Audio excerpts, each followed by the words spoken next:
Okay. Before I did Killing Them Softly, when I was 22, HBO gave me the biggest opportunity of my life at that time. They gave me a half-hour special, but this shit was not like a special, you know what I mean? It was generic. It didn't even have a title. It was just Dave Chappelle. And I shot it in San Francisco at a place called Broadway Studios, which is on the second floor of a building. And beneath Broadway Studios is a nightclub. And the special was only supposed to be 30 minutes. And I got ready, I practiced, I did all the shit I was supposed to do. And the night that I taped, 20 minutes into my 30-minute set, I'll never forget this, music started blasting from the nightclub underneath. You could hear it real loud, and it fucked my whole show up, and I was devastated. I was a young man. I really believed in what I was doing, and I thought that my dream had been killed. So when I got off stage, I ran down the steps to the alley behind Broadway Studios and where the control trucks are parked, and I kicked that motherfucking door open, and I started yelling at all the producers. I was nobody in show business, just a guy that believed in us. I said, man, you fucked everything up. That fucking music, what the fuck were you thinking? And there was a guy who was a big-time producer, I ain't saying no names, and he stood up, and he said, hey, kid, sit the fuck down. He said, we didn't ruin anything. He said, we made a deal with that nightclub to not play music, and they didn't honor the deal. And I said, who didn't honor the deal? And he pointed to a guy. I'll never forget it. It was an old white man sitting in the Ford Taurus by himself. And he said, that guy right there. And I didn't waste no time or ask no questions. I went to that Ford Taurus and I beat on that window and I said, open the door, motherfucker, I want to talk to you. And that old man looked at me for 1 second and wisely drove the fuck off. And left me in the alley cussing at anybody who would listen. And 2 minutes later, literally 120 seconds later, couldn't have been any more than that, the doors of the kitchen in the alley of that nightclub underneath Broadway Studios flung open. And that old man was standing there, that same old man with reinforcements. He had 2 big goons with him, and he looked at me, and he was calm as a cucumber. He said, you, come here. I want to talk to you.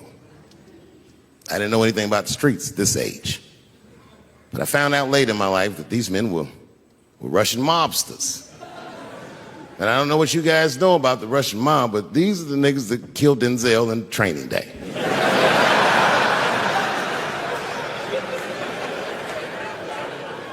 And all the producers knew what I was up against. They said, Dave, do not go in there. And I said, fuck y'all. And I walked right into that kitchen, and they closed the doors behind me, and it got dark as fuck in there. And I knew, I'm not dumb, I knew I was in a bad situation. But you have to understand, I believed in what I was doing, and I didn't give a fuck. Just kept cussing at these motherfuckers, telling them how they ruined my life. And that old man couldn't believe that I was talking all this shit. And as soon as I took a breath, he stopped me gently. He said, hey, kid, listen. Your friends lied to you. He said, we made a deal, but your friends never paid me. And when he said that, I realized I was locked in a kitchen.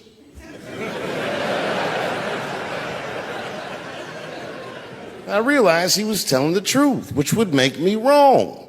And the very moment that I realized I was wrong, for the first time, I was afraid. You see, it's a funny thing if you believe you're absolutely right. You can get drunk off the feeling of how right you are. That's why gay people are so mean.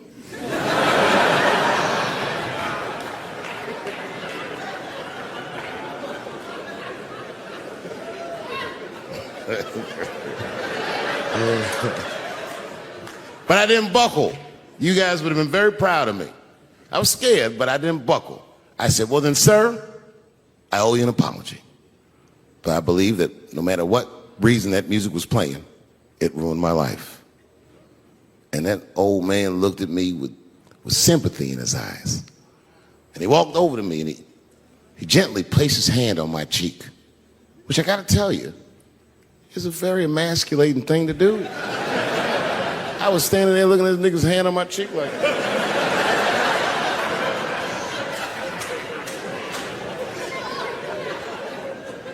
and he said, "You are a real man." And he tapped me on my cheek. Real soft.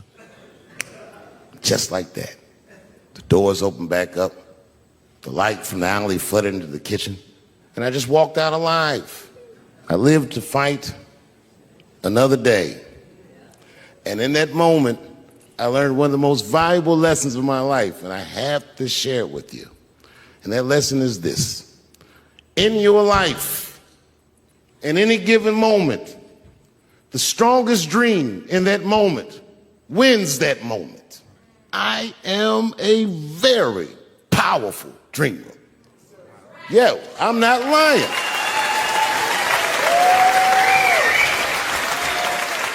I dreamed tonight, this very night, as a 14-year-old boy, and I am living it as a 50-year-old man. My dreams are very strong.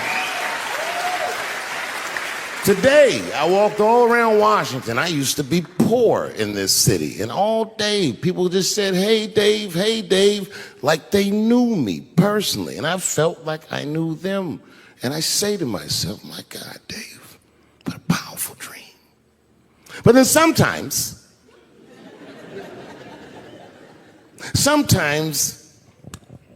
I feel regular. Feel like myself. Maybe I'll smoke some weed and be at some nightclub and feel shy. But I'll look across the nightclub and I'll see some guy that no one's ever heard of. But this nigga worked all week and got bottle service. And his bitches bringing Moet with sparklers to him. And I picture in my mind he's Persian. He's doing some kind of weird Persian dance. And he got 6 bitches at his table because he got so much liquor, and they all call him saying, "Go Cena, go Cena." And I'll be looking across the room like, oh my God, I'm in that guy's dream. I can hear him telling his friends, hey, how was the club last night? Man, that shit was fantastic. I had bottle service. I seen Dave Chappelle across the club looking at me like, ooh, who was that? And that's the trick to life. You have to be wise enough to know when you were living in your dream.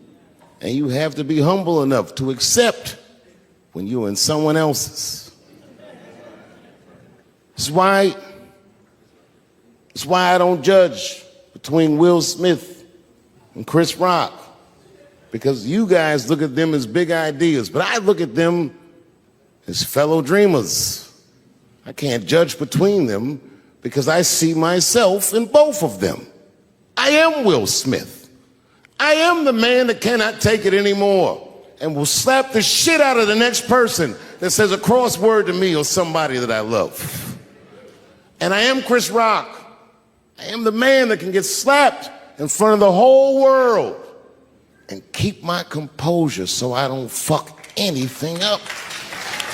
That is what men do.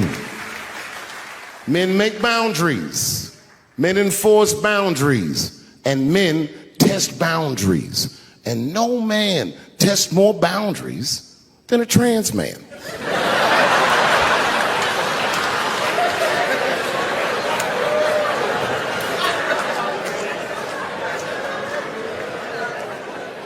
When I see a fellow dreamer, I give them my utmost respect. Even if I don't understand what their dream is. I know a dreamer when I see one. And I've met many powerful dreamers in my life. None more powerful than a man who calls himself Little Nas X. I met this nigga at a party. I had no idea who he was. But the minute he walked in that party, I knew I was in his dream. Everybody in the party was another dreamer. Everyone was famous, but when that nigga walked in, he was dressed like C-3PO. He was shining.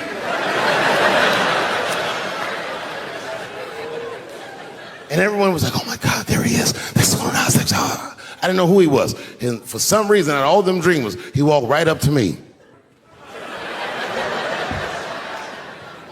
And he said, I tried to get you in my video. I didn't know what the fuck he was talking about. I said, what? I said, what? What video? And he just looked at me like, you know what video, and walked away. And I watched him walk away. I said, man,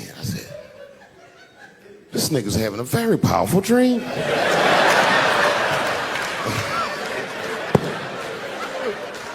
You know what it reminded me of? It reminded me of when we was in grade school. Remember in grade school, the teacher would ask everybody what they want to be? Timmy, what do you want to be when you grow up? And Timmy acted like he had an idea. He'd stand up, he'd say, I want to be a fireman. And the teacher would say, Timmy, that is a beautiful dream. But Timmy didn't mean it. Timmy said he wanted to be a fireman because deep down, Timmy's attracted to fire. And by the time he's 14 years old, this nigga's a full-blown pyromaniac, playing with kerosene and matches like a goddamn expert. And then one night he goes downtown with his buddies, fucking around with fire, and burns a warehouse down. And he doesn't know it, but there's 13 migrant workers from El Salvador, and they're in that motherfucker. They get trapped, and then they die in the fire. Isn't that a tragedy? It was an accident. He's only 14 years old, but he's black. So they try him as an adult. And Timmy ends up spending the rest of his life in jail. Dream deferred. Burp, burp.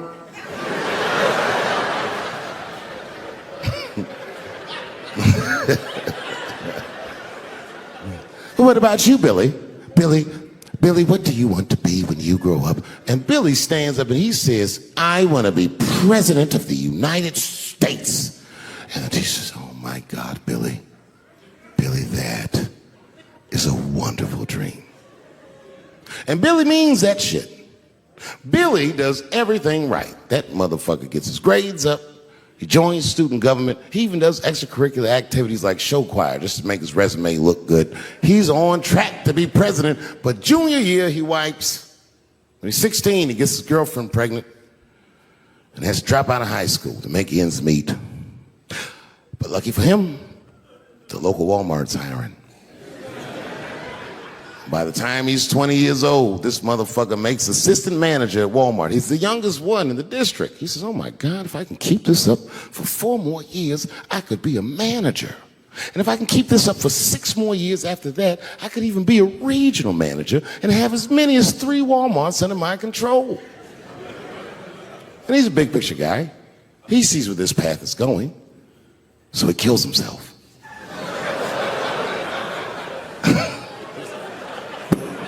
Burp, burp.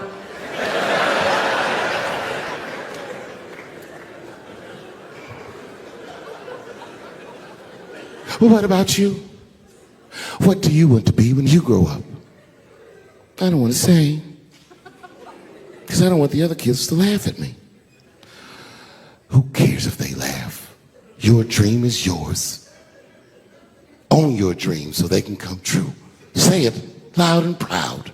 What do you want to be when you grow up? Little Nas X. That nigga stood up in front of the whole class. I want to be the gayest nigga that ever lived.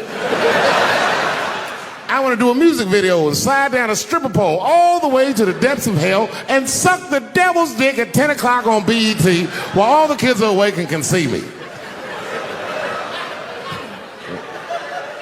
Shockingly, that was the only dream that worked out.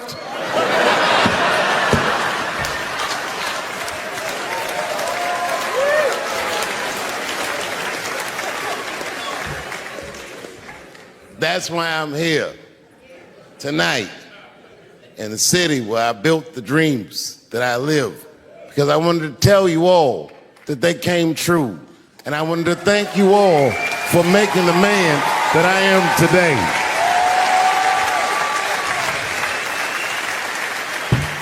Yes, I am living a very powerful dream. Every time I come to this city and I stand in front of you, I realize that, my God, man, this is not my dream at all. It's yours. And I am honored to be in it. Thank you very much, Washington, D.C. I'll see you next time. Listen, you know, when I was growing up, I was probably about 8 years old. And at the time, we were living in Silver Spring. Yeah. Yes.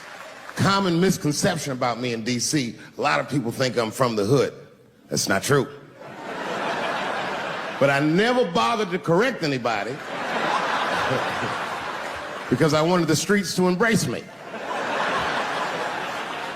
As a matter of fact, I kept it up as a ruse. Like sometimes I'll hang out with rappers like Nas and them, and these motherfuckers will start talking about the projects. Yo, it was wild in the PJs, yo. And I'll be like, word, nigga, word. But I don't know. I have no idea. My parents did just well enough so that I could grow up poor around white people.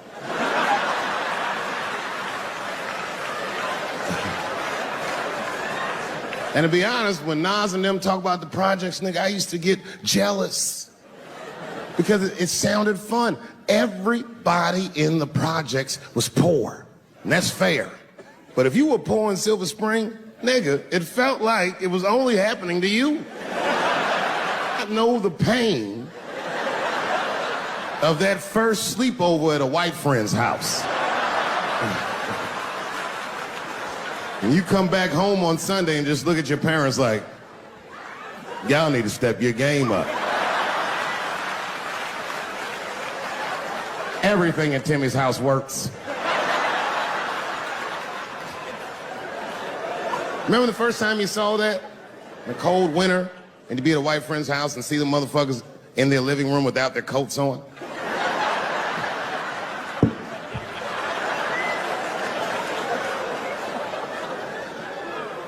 Timmy was one of my first white friends, like, in my life, man. He's a good dude, too. He moved to Silver Spring from Utah, of all places.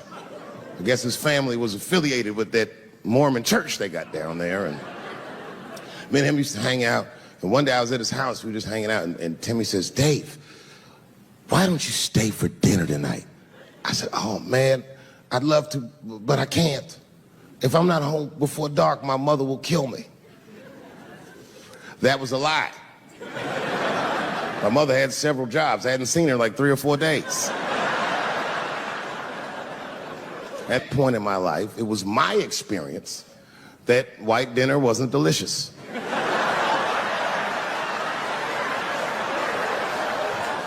I'd rather go home and fry some bologna or some shit like that.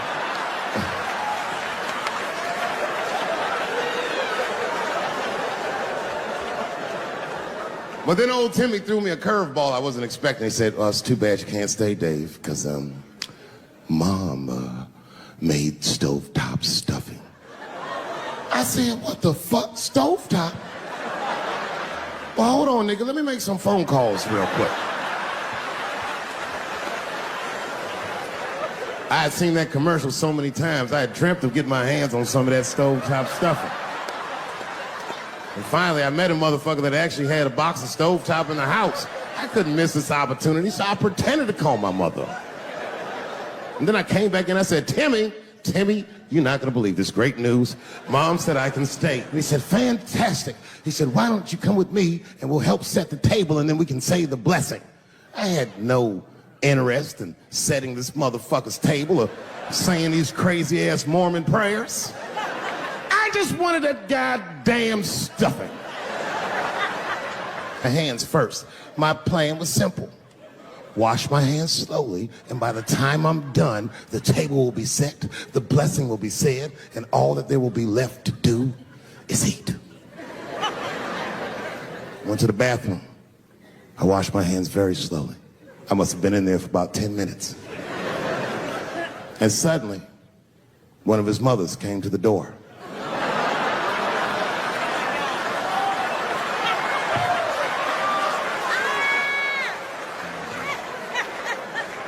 She was like, hi, David, right?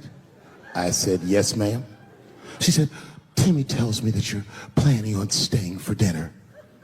I said, I hope that's not a problem, ma'am. She says, no, it's no problem. In fact, we'd love to have you. It's just that we weren't expecting company. And I'm afraid there's not enough stovetop stuffing for everybody. So I kicked her in the pussy. Bam! Ladies and gentlemen, I told you I'm dope, nigga. I told you what I was gonna say and you still didn't see it coming. And that's why I make the big bucks.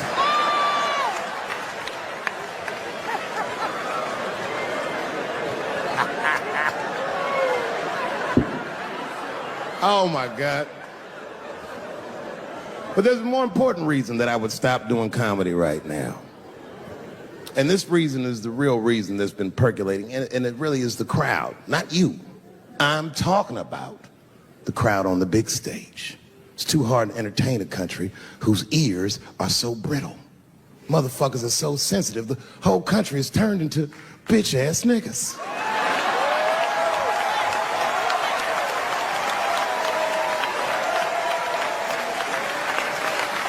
Everything you say upsets somebody. You know, I can remember when it all started. It was when I was doing Chappelle's show. When I was doing Chappelle's show, I used to do the show, and then on the weekends I do like concerts and shit like that. So I'm doing a concert, and there was a couple in the front row, beautiful couple. The wife was obviously Asian. You could see it in her face.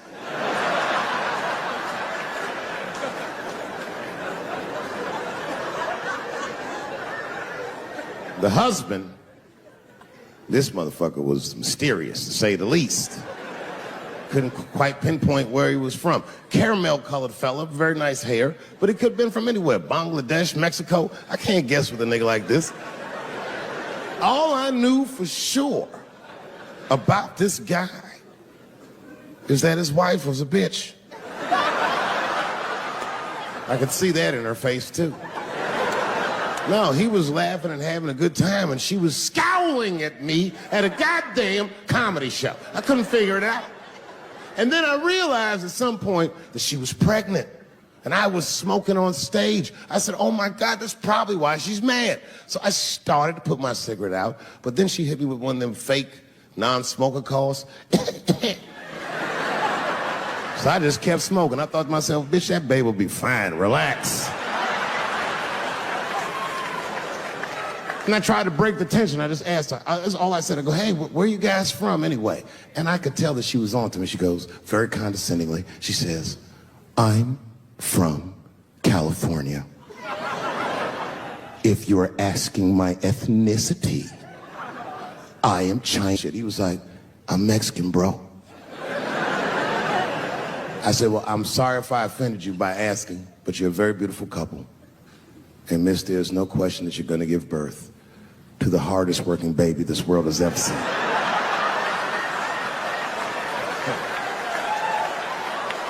That's not a bad joke. She got very upset. She got up to leave immediately, but she didn't just leave. She had to take one last dig at me on the way out. I will never buy one of your fucking DVDs again, Dave Chappelle.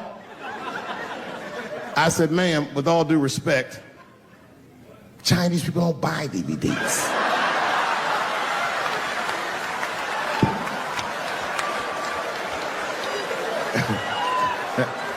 And the crowd went crazy. We were all laughing, having a good time. I didn't even think anything of it. And then just 3 days later, this lady sends a fucking letter to my promoter telling him not to book me for shows anymore because I was, quote, racist, and I'm quoting her, insensitive to the nature of my interracial marriage. I was like, word, bitch, I was.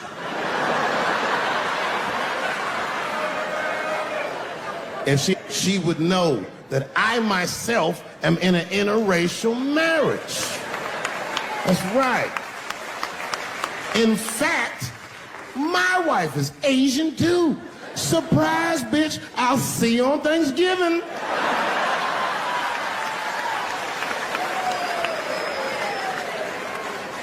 But my wife's not Chinese.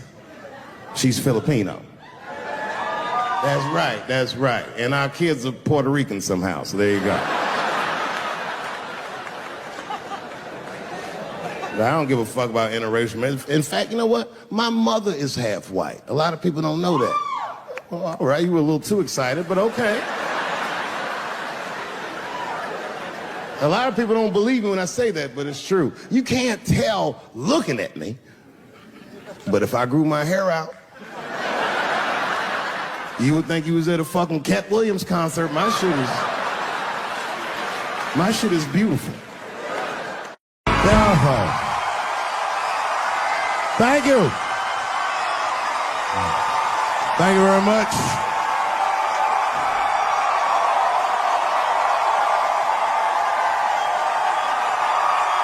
Thank you. What's going on? Good to see everybody out here tonight. Thank you. Hey, have a seat. Everybody be comfortable and relax. Oh my gosh, good to be back in Austin, Texas. It's good to know that plaid is back in. Most of the dudes I meet around these parts are dressed like a dyke in New York, so I'm glad to see that.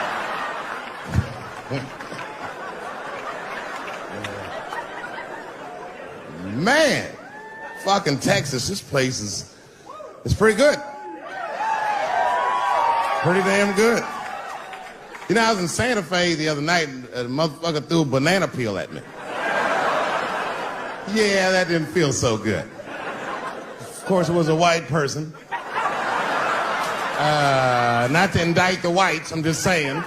And then not only did he throw a banana peel at me, but it was premeditated. You could tell. You could tell the peel was too brown, you know what I mean? It was like, you didn't eat that banana recently, motherfucker. You had that shit waiting on me. And the whole crowd was white, so it just got instantly creepy, and everyone looked like they were looking at 12 Years a Slave or something. They were all just like...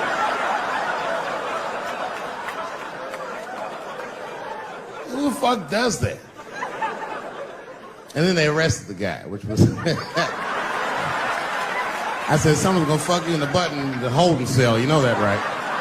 Can't just be throwing banana peels at Dave Chappelle. They're not gonna let you get away with this.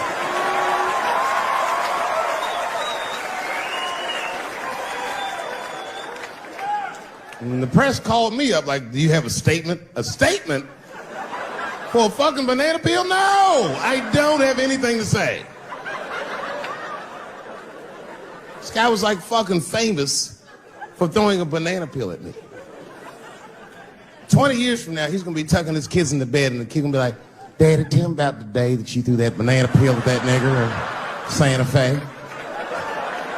Boy, I'll tell you what, that black motherfucker saw his name up on the marquee about a week before. I said, man, if I could just get close enough to meet him, throw a banana on that nigger and show him how. Fucking banana gate. I didn't even want to press charges. You know, this has happened to me before. No, sir, it's not a banana. I live in Ohio, right? So this is like a few winters ago. Oh, I didn't know you would ever clap for that. Well, all right. That's the first time that shit's ever happened. Ohio! Anyway, I live amongst the whites. Small town in Ohio. And it was wintertime, and it had snowed recently, so there were huge snowdrifts on the street. I was walking with my sister. Now, my sister was dressed in all Muslim garb, as were her children. And I was dressed as Dave Chappelle. And we were walking and just talking about something, and a car sped around the corner, and the window came down, and somebody threw a snowball and hit me right in my shoulder. I didn't know what was going on. Why was this happening? Because I'm black, because she's Muslim, because I'm Dave Chappelle. I couldn't tell. But again, I knew it was premeditated. Because who the fuck has a snowball in a warm car? Way through, lady. Because he went around the corner and got stopped at the red light. He was caught in the traffic. So then I ran out into the street and I just tapped on his window. Hey, my man, can I just talk to you guys for a second? Come on out for a second. I just want to talk to you. There's 4 young white dudes in the car. They were like, just chill, bro. I said, relax. I just want to talk. Now, this is an old black trick. Really, I didn't want to talk. I was going to fuck them up. So, if you're ever caught in traffic and a black guy starts saying he just want to talk to you, don't open the door, nigga. And even if he's me, smiling at you. And they were like, chill, bro, just chill. And then the one guy in the back seat, I don't know what, he was just cockier than his friends. He was like, fuck it, man. I'll get out the car. And I started yanking on his door. Let me help you, motherfucker. Let me just help you out. And I didn't notice his window was down. And he threw a snowball and shit me right in my chest. Pow. He said, fuck you, you fucking nigger. And then the light turned green and they sped off. And I smiled from ear to ear. I looked at my sister and she said, I got the plates. And I was happy as shit because throwing a snowball at a motherfucker is a misdemeanor assault. But if you call him a nigger, and me and my sister start dancing, we gonna send this motherfucker to jail. Now, I didn't notice it, but while I was yelling at him, a crowd of all white people had formed because it was an all-white town. And I was like, uh-oh, I thought I was gonna get jumped. And one of them white guys stepped down and was like, I didn't like that at all. This is not what this town represents. I don't want this goddamn stuff in my vicinity. And another white guy was like, yeah, I didn't like it either. And then an old white guy stepped out of the crowd and said, young man, if you're going to fill out a police report, I would like to come with you and do the same. I said, you guys would do that for me? And the whole crowd said, hooray! I said, come on, y'all. I look like Malcolm X going to see Brother Johnson with a trail of white people.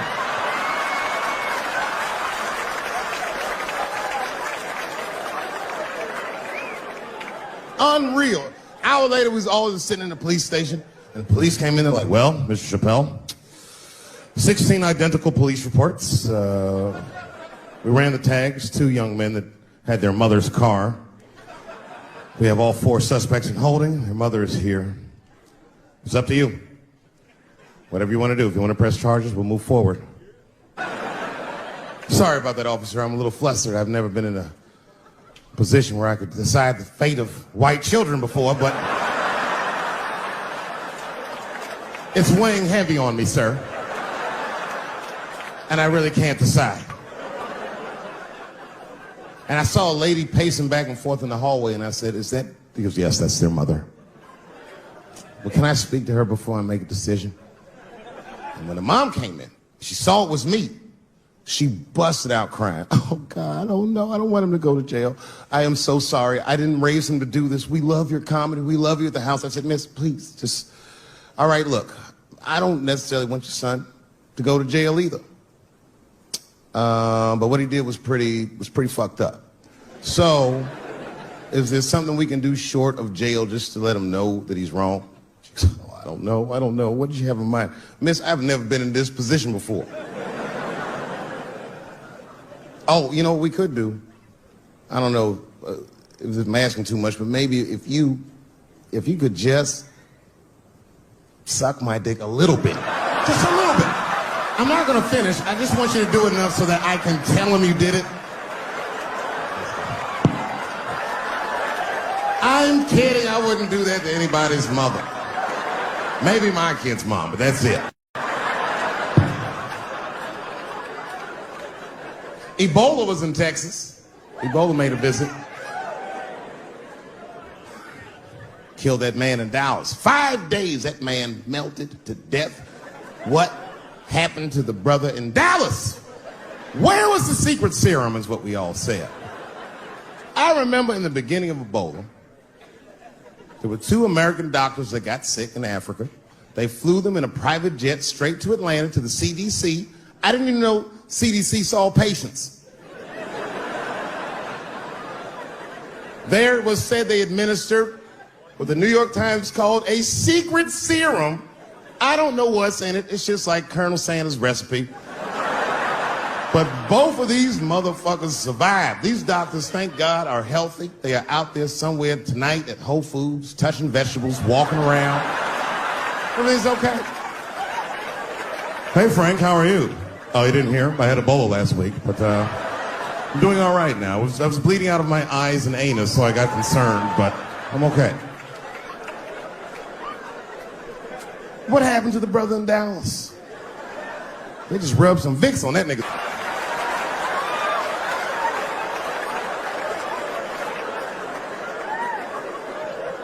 I knew he wasn't gonna make it. I already knew. Sad. I saw in the New York Times, they said Ebola is the new AIDS. Whew. Isn't that something? Here I am thinking that old AIDS was working just fine. And they already have a new AIDS out. Isn't that amazing how they do that? Isn't it weird how there's a disease that just starts in 1980 and it doesn't kill anybody but niggas, fags, and junkies? Isn't that a fucking amazing coincidence that this disease hates everybody that old white people hate?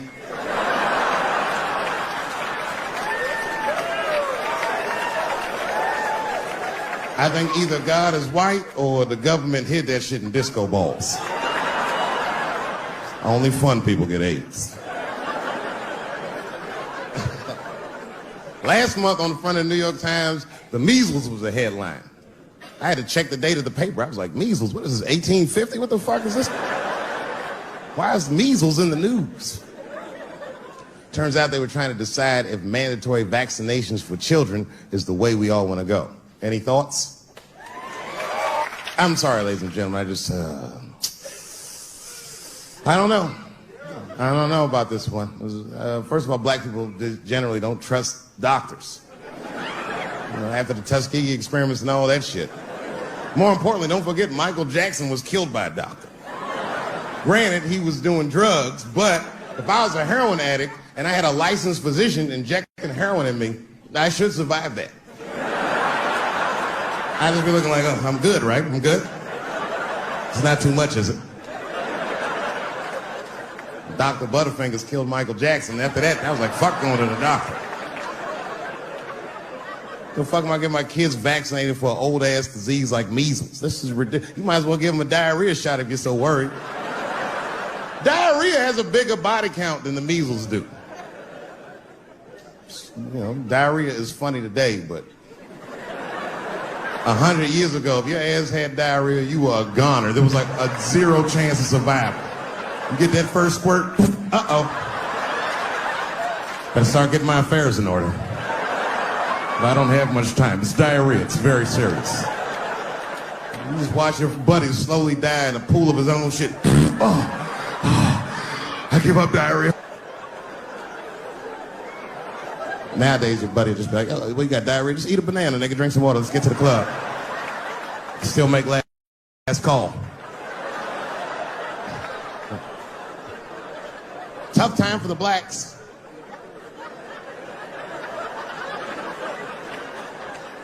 These are not good times for the blacks. I don't know if you know what I'm talking about, right? Police are killing us again.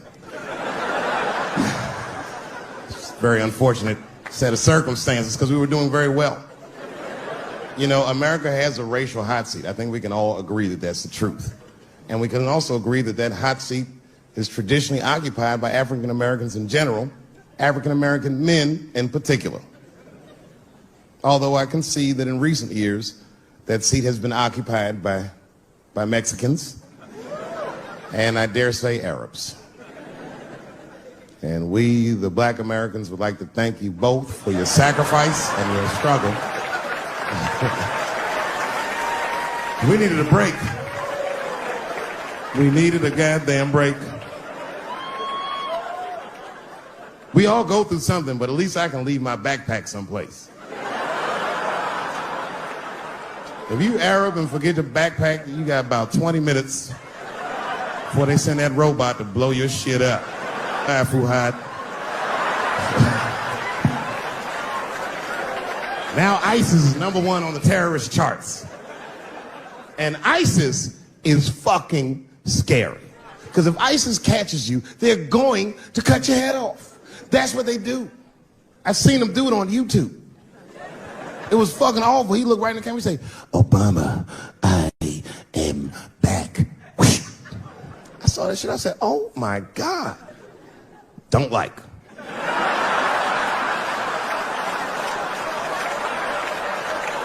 How's this guy cutting people's heads off on YouTube? I can't even post a dick pic, and this motherfucker is decapitating people. I'm gonna have to change my settings. You know, everyone has it hard, but I think harder than black people and harder than Arabs and harder than Mexicans, you know who has it the worst? Fat black people.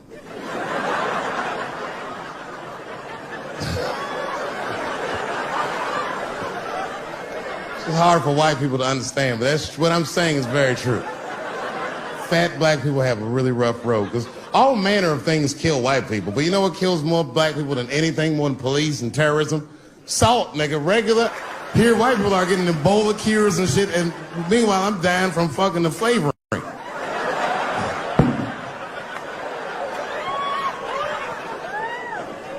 Look, honestly, I'll stop talking about it. Let me say this, though. Let me just say this. Can we all just say that we've seen it coming? Were you surprised? It's like when that guy threw that banana at me. Do you think I was surprised? Hell no. I've been in show business 30 years. I was expecting this banana. I knew one of these nights, it's like somebody gonna throw a banana at me one of these nights, niggas. Because that's how it starts, with the name calling. Like that Paula Deen. Remember Paula Deen got fired from the Food Network? If you know anything about show business, it is really hard to get fired from the fucking Food Network. And they dropped that bitch like a hot potato. All because she called somebody an N-word 30 years before she had a show. I don't know who she said it to, but whoever it was just looking at her like, I'm gonna get you for this bitch. That shit came back 30 years later like a Bill Cosby rape and sunk a battleship.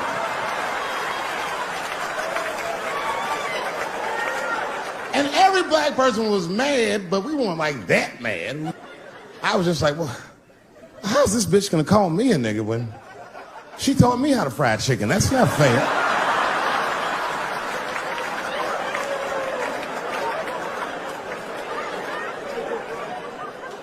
I think Donald Sterling shit was more serious. Remember Donald Sterling? He used to own the Clippers, and then he got caught on a secretly recorded tape saying some very unsavory things about African Americans. And there's a lesson in that for all of us. The lesson is, if you are old and white and racist in this great country, whatever you do, don't tell your black girlfriend about that shit, because that's who made the tape. She recorded all that shit, and the tape was terrible. He was like, stop bringing these black guys to my games. First, we're all confused, like, well, how the fuck are you gonna have a game without us? But it turned out that the black guy he was speaking of was none other than Magic Johnson, the billionaire. Unbelievable. Never even mentioned the fact that he had AIDS, which is... This guy must be really racist if AIDS is the footnote. Well, you gotta be careful, baby. He got the old Ebola.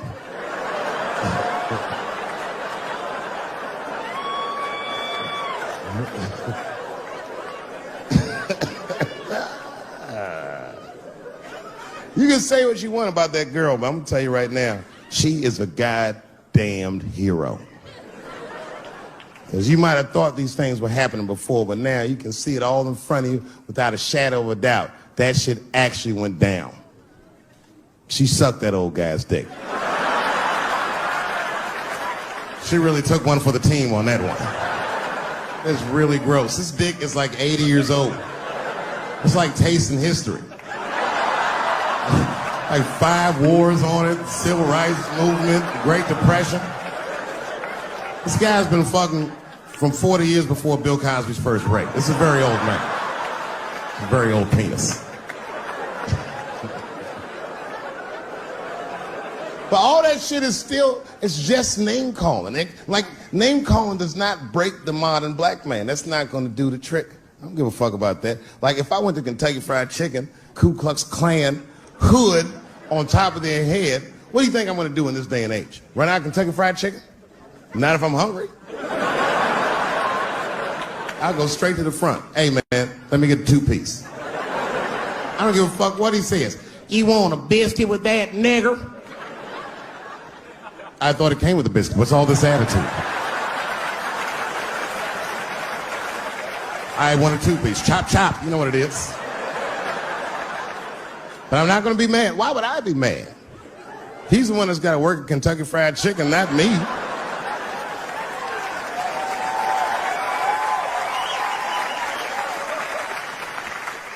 Or how about this?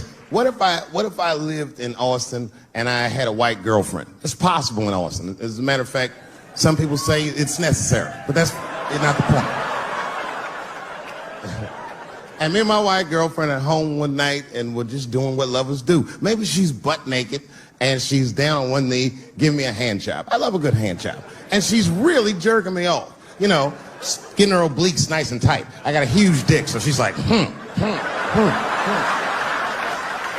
And I'm like, wow, this really feels wonderful. I think I'm gonna come. Nigger. I know, that's a tough one. But what do you think I'm gonna do? Hey!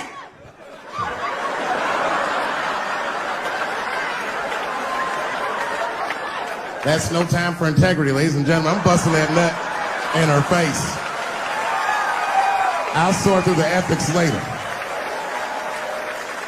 But I'm what they call a man of his word. If I say I'm coming, oh, I'm coming. I don't give a fuck what happens. God forbid somebody could shoot me. If I say I'm coming, it's still like, oh.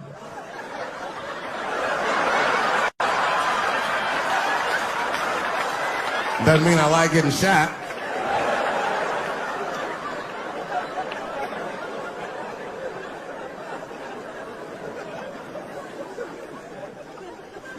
Boy. Yeah, tough time for the blacks. I'm not gonna say nothing about the police. I'll leave that for Chris Rock.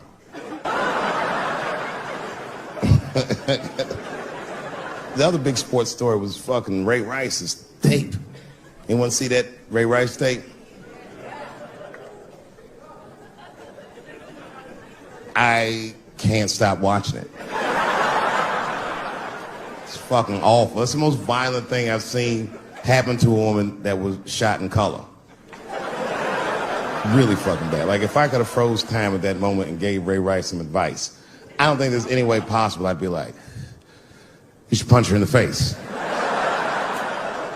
It's a fucking terrible idea. At the same time, I also believe she shouldn't have rushed him.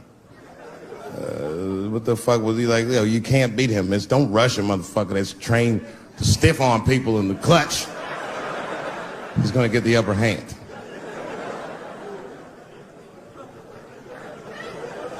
Only reason I bring him up is because, you know, he's about to play football again.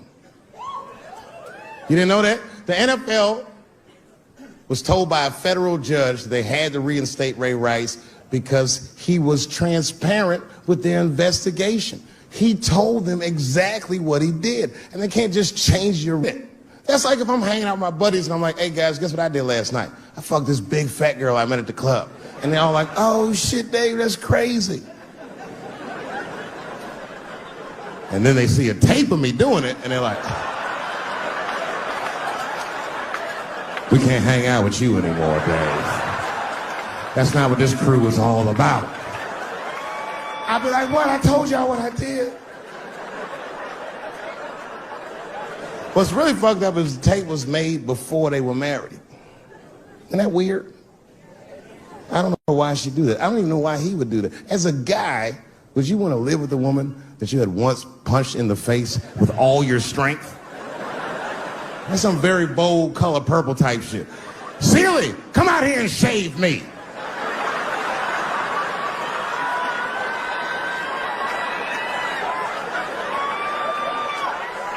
You out of your fucking mind?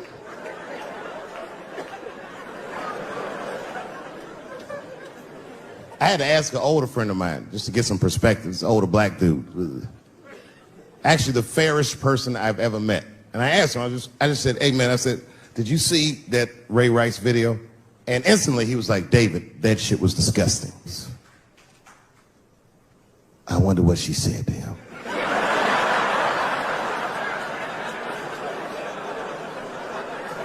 I don't think that matters. I think the idea is you're not supposed to punch her in the face.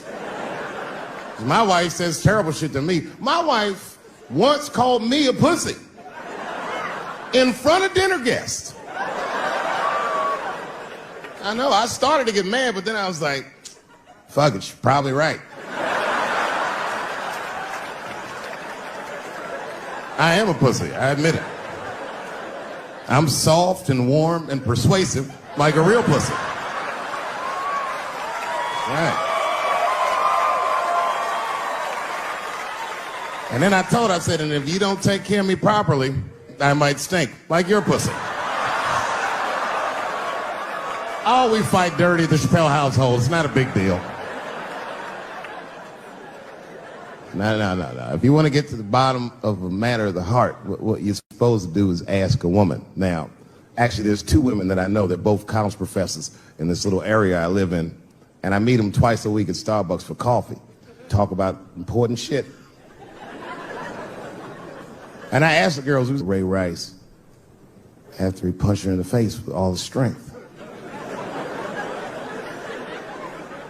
And one of my girlfriends said, David, you need to wake the fuck up. She's staying for the money. Well, now, wait a minute, because my other girlfriend was like, I disagree. I think that she actually loves him. And I said, wait a minute, ladies, you know what? I think that you're both right. And what I was doing when I said that was preserving the possibility of a threesome with these bitches. I've been chipping away at this pussy one cup of coffee at a time for like 4 years. I was gonna throw all that hard work away with some Ray Rice shit. I don't care that much.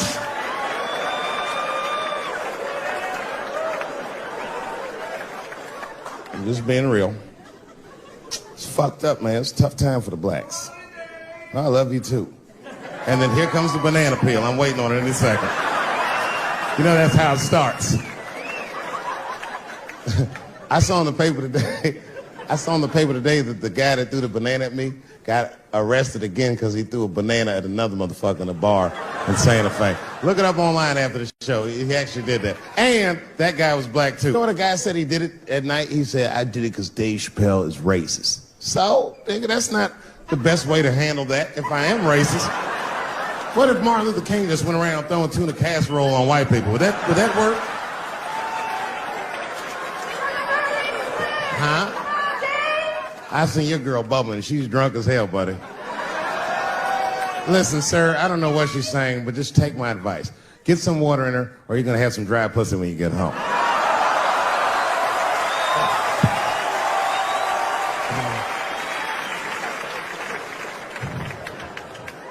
His dick's going to be shaped the fuck up tomorrow. Santa Maria. Who got a cigarette in here? Anyone got a cigarette I can borrow? Yeah, you fella. Yeah, please. Well, let me see this. This is a Marlboro menthol. This could have been anybody. If it was a Newport, I'd be like a black dude threw that up. But a Marlboro menthol, that's one of them riddles.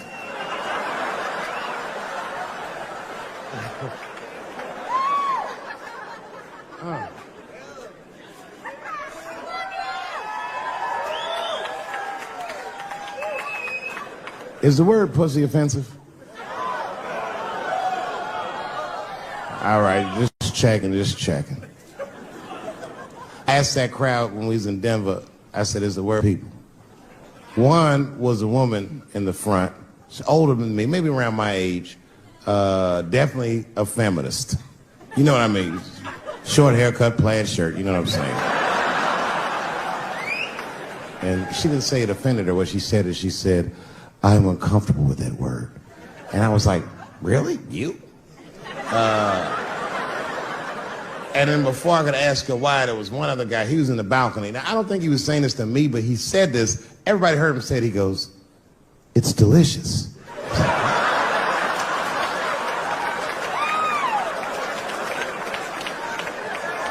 I don't think I've ever heard pussy called delicious before in my life.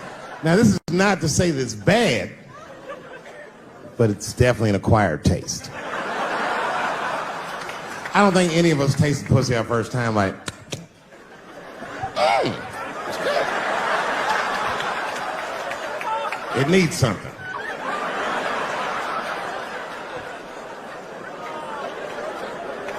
You know, it's illegal for a gynecologist to say the word pussy.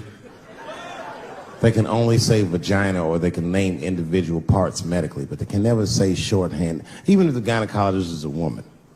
I feel like if it was a woman...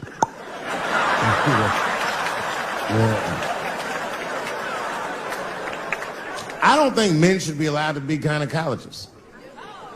That shit is a conflict of interest. Even when my wife was pregnant, we used to go to the gynecologist. And he'd put her legs up in that stirrup like this. He'd be like, all right, Miss Chappelle, just try to relax. I push it back up, motherfucker, I got this. Just tell me what to look for.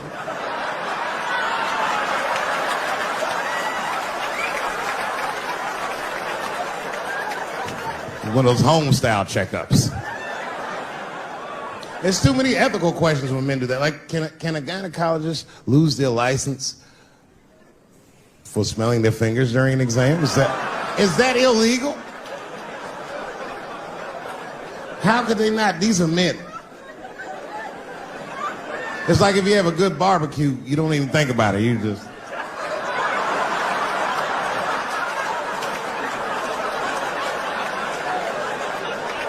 The word pussy is only offensive if you're older.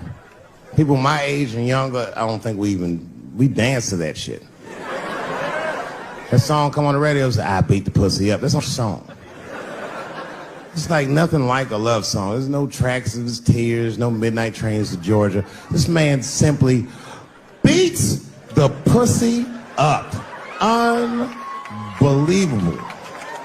You don't even know if he's having sex with these women. They might just pull their pants down. He'd be like, bah! G-Unit.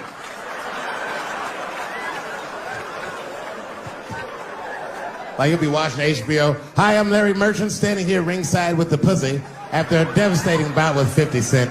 Pussy, come over here and let me talk to you for a second. My God, you look terrible. Your lips seem to be swollen. You're bleeding a little bit. Tell me, pussy, what happened inside of that ring with 50?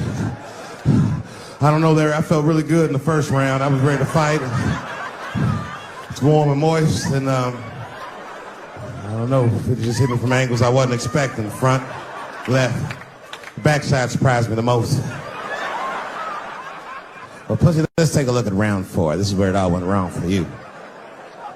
Here you come out of your corner, pussy. You're fighting really good. It looks like you got 50 with a right and a left, but then 50 slips your jab, and there, right there. You see that? He punches you right on that little bean thing you have on the top of your head. I don't know what that is.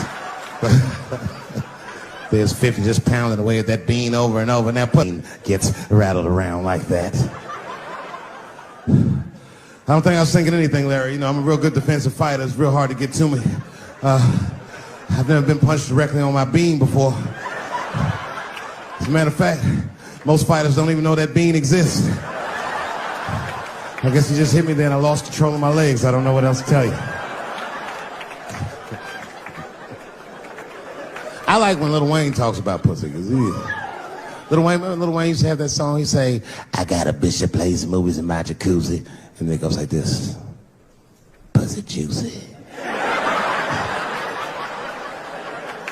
That shit always makes me laugh, because no guy says that, you know what I mean? Only Lil Wayne would say some shit like that. If he was fucking a girl, she's like, is this pussy good? And I can be like, it's juicy. It's good. The pussy was juicy. That's why I'm not Lil Wayne. Because if I was in a hot tub with a girl and I could tell that the pussy was juicy while I was in the hot tub, I'd probably get out of the tub. I'm a germaphobe. I just picture Lil Wayne like, what is this strange oil floating in my hot tub water juice? That shit was so funny to me, I must have wrote like no less than 40 jokes with the punchline pussy juice. And all of them worked to some degree 100% of the time. I'll do one more just so you believe it, okay? All right. And this next piece, it's a special episode of CSI. For some reason, Lil Wayne is guest starring as the lead detective, okay? That's the setup. Are you ready? Here it goes. Has anyone else been on this crime scene? No. It's very strange. This place is virtually undisturbed. No forced entry. No sign of a struggle. Shine your flashlight right here. I just slipped in something. What is this? What is this?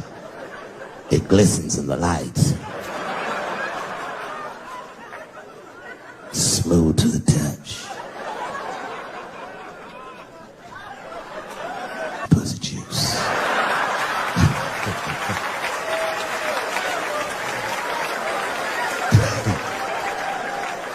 She must have been sitting Indian style.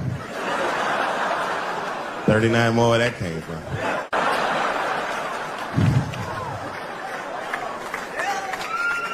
Everybody's mad about something. Recently, I got attacked online by some gay bloggers, and it hurt my feelings. I have no problem with gay people, but I fucking hate bloggers.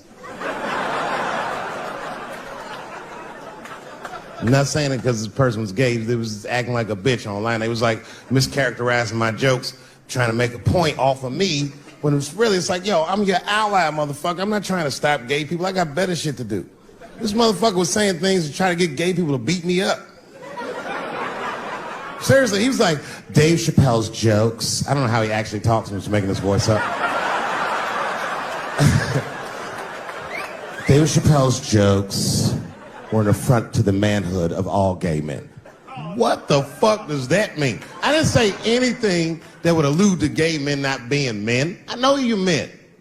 In fact, what could be manlier than fucking another guy in the ass? It's the most gangster shit I've ever heard of in my life. I told you I'm not cut out for that. I'm a pussy. You know what I said? That's all I said. First of all, I'll tell you right now what I said. And I will tell you that this was not a joke. It's a true story. And I just happened to tell it. All right, what happened was I went to a gallery party, all right? I don't know who in here has ever been rich before, but these are very nice parties. You know, wine and cheese and ball of conversation. And there was a few eccentric types, one of which was a very wealthy man that happened to be wearing a dress. I don't know what you call him, this is a tranny or a drag queen, perhaps. Whatever it was definitely a man. And this man was definitely on drugs. I don't know what kind of drugs he's on, but I knew he had too much. He didn't look good. It's like this, he's like, he looked sick. And all his friends were standing around him, concerned, trying to revive him. I don't know whether it looked like some kind of gay CPR. There was fanning and shit.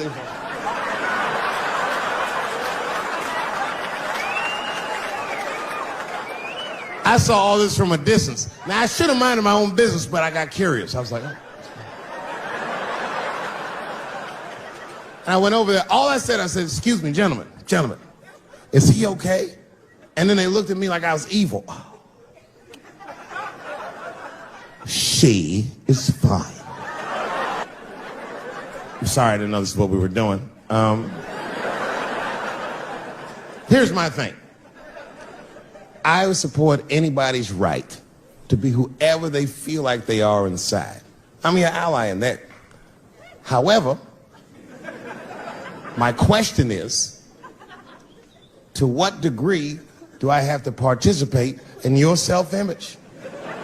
Is it fair that I have to change my whole pronoun game up for this motherfucker? That doesn't make sense. Seriously. If I put on an Argyle sweater and I'm like, hey everybody, I feel like a white guy in this sweater and I want some goddamn respect and a bank loan. That's not gonna work. Give a fuck how I feel. Why should I give a fuck how you feel? Nigger is a pronoun. But there was no time for philosophical debate. This was an emergency situation. I said, fine. Sorry, guys. I was just worried because she looks terrible. And she just fell off the bench. Appears that her dick is popping out of her dress. You mind if I call an ambulance, champ? I'd rather not be at a party where a tranny ODs. There's too many questions to answer.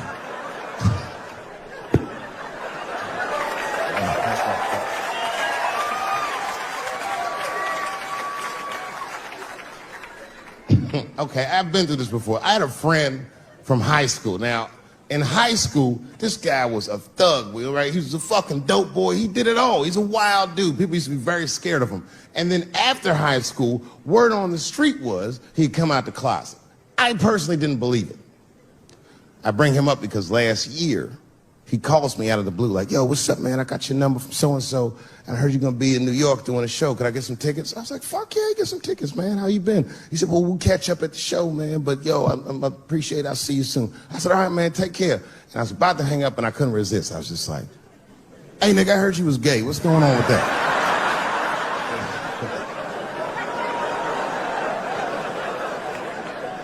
And I wish I didn't ask, because he sounded like he was dying to talk about that shit. And he had a long story about it. And it's not that I didn't care, but I was, I don't like talking on the phone. I was watching TV at the same time. So I just wasn't really paying attention like I should. But I was trying to sound supportive, but I didn't really know what to say. So I was just like mumbling shit throughout this conversation. I was just like, well, nigga, you gay, man. You just gay. This went on for a while, and then finally I had to say something like definitive to get him off the phone.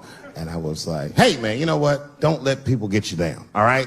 And the next time someone tries to make you feel bad about yourself, just remember, everybody fucks funny to somebody.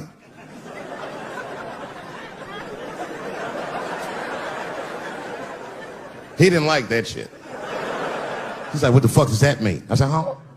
He said, you saying I fuck funny, motherfucker? I said, no, that's not what I'm saying. I'm saying everybody's different. He said, you ain't say different, nigga. You say it funny. What's so fucking funny about the way I fuck? And I said, hey, man, I fuck feet. He said, what? Oh, this is not a joke, ladies and gentlemen. I get women to squeeze their feet together like this, and I fuck them right in that little space in their feet. But you can't build a community behind that shit. There's no flag for us.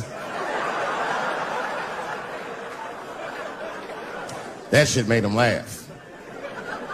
And the next day, after the show, I saw him backstage. He was like, yo, what's up, man? I'm like, oh, shit, what's going on? And he had his buddy with him. He goes, Dave, I want you to meet Manuel. Manuel's my fiance. We're in New York getting married because it's legal here. I said, well, gracias. And he went to go get some drinks. And then my buddy looked at me, he was like, so Dave, what do you think? And I started mumbling again. You gay, nigga, you just gay. He said, yeah, I'm a little nervous about getting married, man. It's a big step. I said, yeah, it is. It's a big step. He said, well, you've been married for a while. You got any advice for us? No, I'm married to a woman. Sorry about that. And he corrected me. He said, no, you married the person that you love. So it's essentially the same. I said, man, the problem with that statement is that it makes the assumption that I love her. But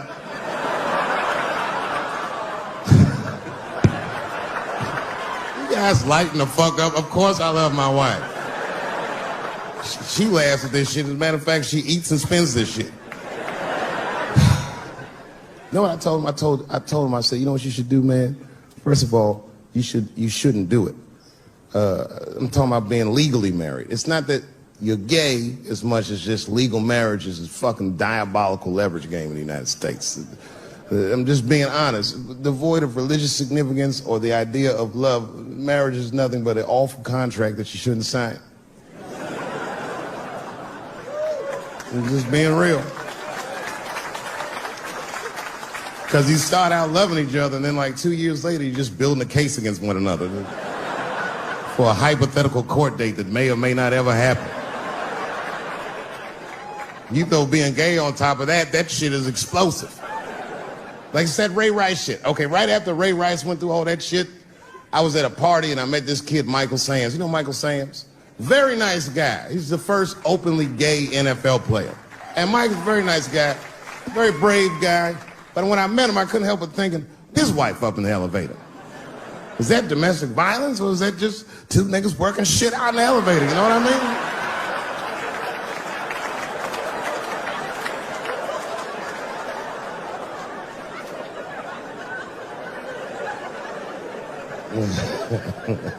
Anyway, I give all married men the same advice, gay or straight. Get a dog. His dog will love you all the time, but she's not going to. It's real talk. I know I've been gone for a very long time. And unbeknownst to you, it was a difficult 10 years. I'm not going to take you through all the agony I've been through, but it was tough. Some of it you might have seen. I don't know if you ever saw on TMZ the big headline, Dave Chappelle, drunk on stage in Detroit. Well, if you saw it, I wasn't drunk. I had smoked some reefer with some rappers. Yeah.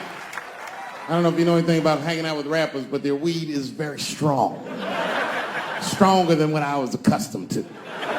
The article goes on to say I was booed off stage, which is also incorrect. I was booed. I did not leave. It was a long bump. It was a fucking nightmare. 2 puffs of weed, that's all it was. 2 puffs. I never had that happen. When I take 2 puffs of weed, I looked at the guy next to me, I was like, I'm gonna bomb nigga, I can feel it.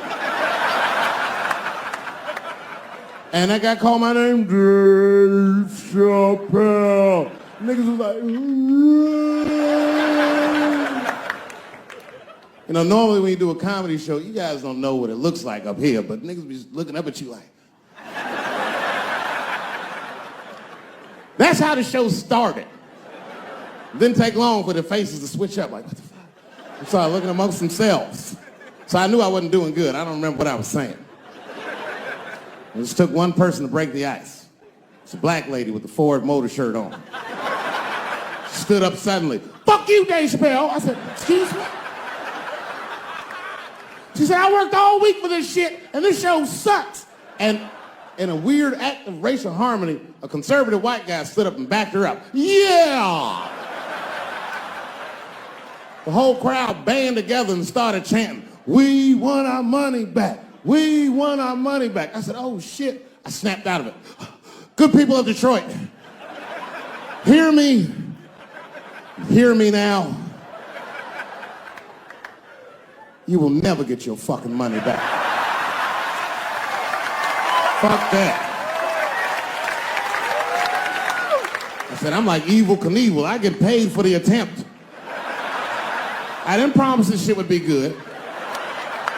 Boo, they said, fuck you. This went on for a long time. And then after the show, I felt so bad, I took half of the money from the show, thousands of dollars. I said, I'm gonna give this to charity. You know what I did? I bought $25,000 worth of bubble gum and drove around Detroit and handed it out to the homeless so they could chew it and still be hungry.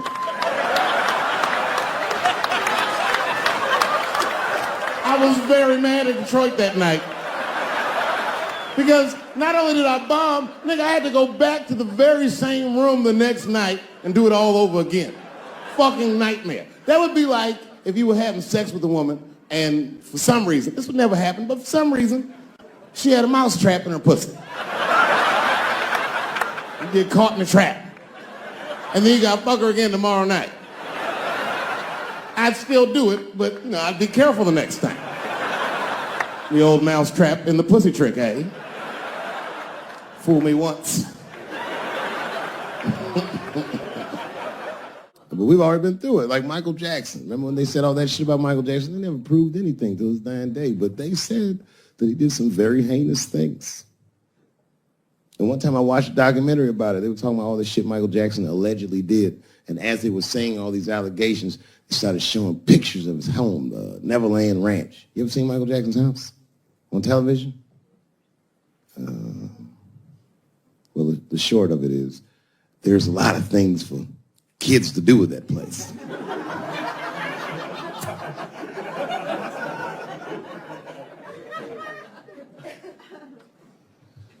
And I saw the whole thing, exotic animals and Ferris wheels and merry-go-rounds and shit. And the more they showed it, the more certain I was that I don't think Michael Jackson did any of those things they said he did.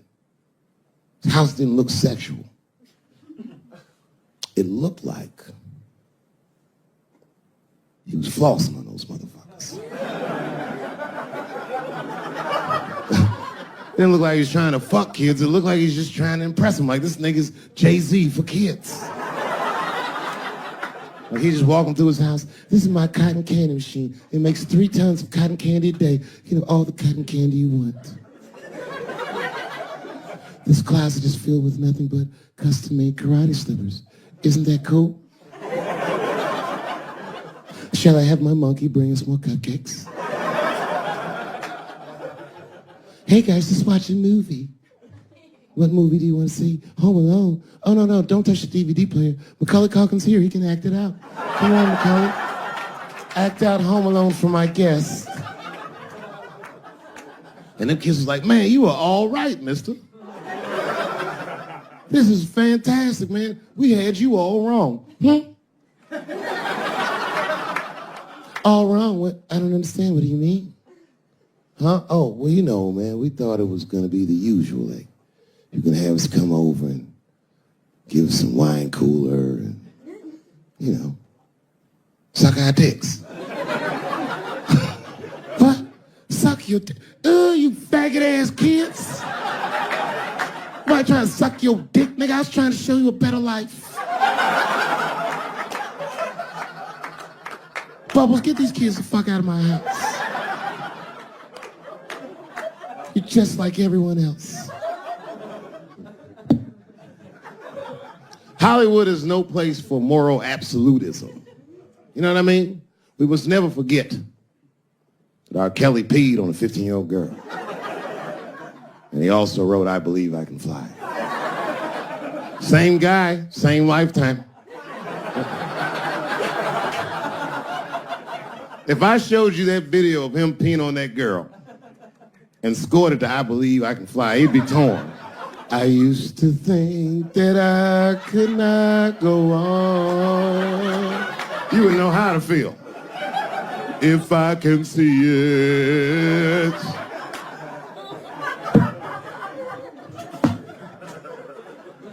It's okay, my career ended many years ago.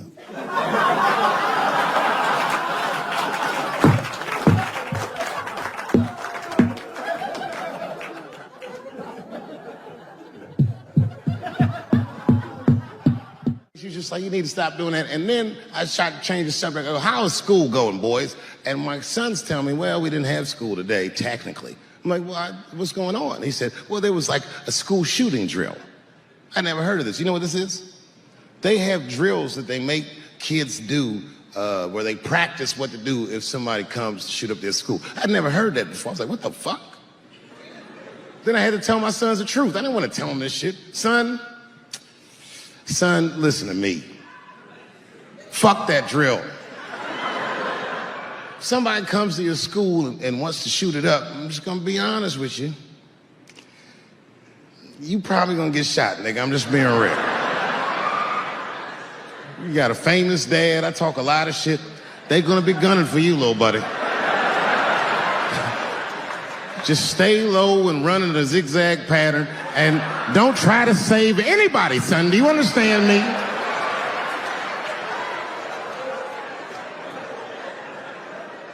If you're a parent, this shit is terrifying. This shit is real scary. All the parents is looking at each other crazy because we know as parents that one of us is raising the shooter. Just don't know which one of us it is. All we know for sure is that if you're a white parent, the chances that it's you is exponentially higher than the rest of us. It's fucking crazy. You know, I hated school too. It never occurred to me. Kill everybody in school? It's fucking crazy. Just do what I did, nigga. Try some things. Have you skipped school, nigga? Skip school. Take a walk and meet some other kids. Fuck school, nigga. You know what I said? That's all I said. First of all, I'll tell you right now what I said. And I will tell you that this was not a joke. It's a true story. And I just happened to tell it. All right, what happened was I went to a gallery party, all right? I don't know who in here has ever been rich before, but these are very nice parties.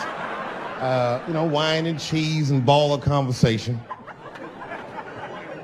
And there was a few eccentric types, one of which was a very wealthy man that happened to be wearing a dress. I don't know what you call him, man. This is a tranny or a drag queen, perhaps. Whatever it was definitely a man. And this man was definitely on drugs. I don't know what kind of drugs he's on, but I knew he had too much. He didn't look good. It's like this, he's like, he looked sick. And all his friends were standing around him, concerned, trying to revive him. I don't know what it looked like some kind of gay CPR. There was fanning and shit.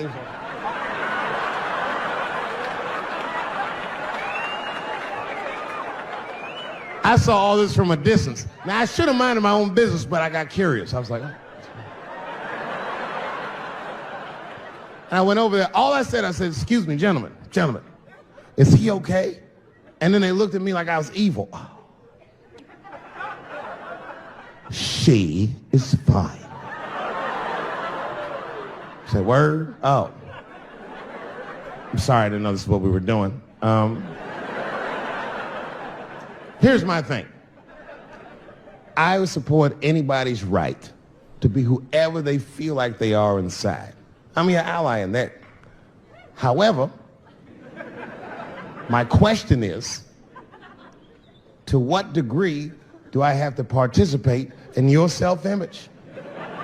Is it fair that I have to change my whole pronoun game up for this motherfucker? That doesn't make sense. Seriously. If I put on an Argyle sweater and I'm like, hey everybody, I feel like a white guy in this sweater and I want some goddamn respect and a bank loan. That's not gonna work. Give a fuck how I feel. Why should I give a fuck how you feel? Nigger is a pronoun. But there was no time for a philosophical debate. This was an emergency situation. I said, fine. Sorry, guys. I was just worried because she looks terrible. And she just fell off the bench. Appears that her dick is popping out of her dress. You mind if I call an ambulance, champ? I'd rather not be at a party where a tranny ODs. There's too many questions to answer.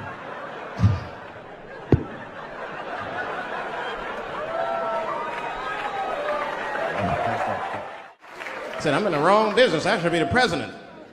Shit, I'm in the wrong business. See, the only reason I don't want to be president is because I'm black. That would make it too hot for me.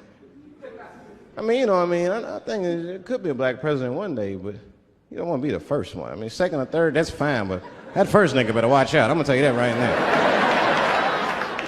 Too hot. I mean, I'd be the first black president. I don't think that nobody would really, really hurt me. I'm sure somebody would want to hurt me, but I don't think they'd touch me because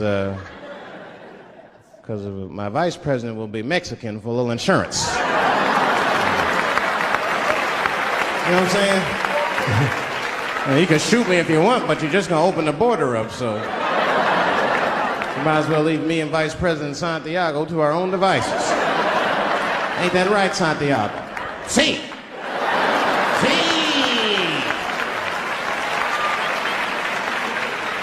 Elian can stay. Don't worry, I don't got no Elian jokes. All I'll say about Elian is thank God he's Cuban. Because if he was Haitian, you'd have never heard about his ass.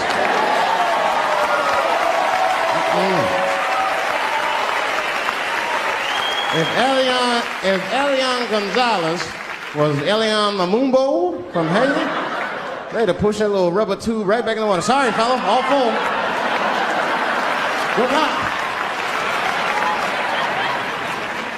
This whole world's just drug-infested, hate-infested, drug-infested world. Hate drugs. I heard the worst drug story. You know what my friend told me? You know what he's dealing with? His landlord is hooked on crack. That's terrible. That's pressure. If your landlord's hooked on crack, that means you've got to have the rent. You come around all the time. I got the rent. It's not even due yet. It's the 10th. Come on, I need it. Let me just get $20 of it now, and then just give me the rest of the end of the month. Every couple hours. Hey, look, I'm going to need some more of the rent. This building's falling apart. Things came up. Comes home early from a party. Landlord's in the crib going through his shit. What are you doing in my house? Ah! Where's the sink? I came to fix it. It's in the kitchen. I thought it was in the drawer. I'll fix it tomorrow when I come for the rent.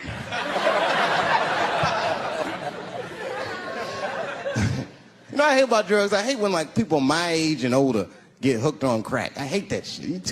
You're too old to be experimenting with the drugs at a certain point. You should be past that.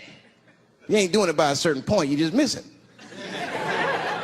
Drugs are really for old people anyway. You 75, you've earned the right. Shit, if I was 75, I'd do coke, heroin, everything. I wouldn't give a fuck. I'd be walking down the street, they'd be like, boy, that old man is tripping.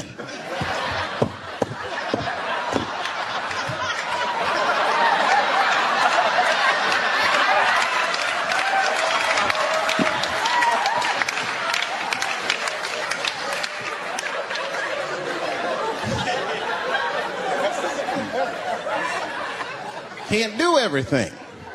Maybe weed. If you're gonna do something, do a little weed. Smoke some. Weed's not as bad as everything else. Weed is a background substance. You know what I mean? You can smoke some herb and still function. And you ain't crisp, but you'll function. Nothing higher than weed, though. I made that mistake one time. I was at a party, some guy gave me some shit. He's like, here, man, take this. It's fucking mushrooms. I took it, I forgot all about it, you know. Then a couple days later, I found that shit in my pocket. I'm thinking, why not? Because I'm thinking it's like weed, some background shit. I planned my whole day out like it was weed. I'll chew this shit up, then I'll go to the barber shop, get my hair cut, and then I'll see a movie.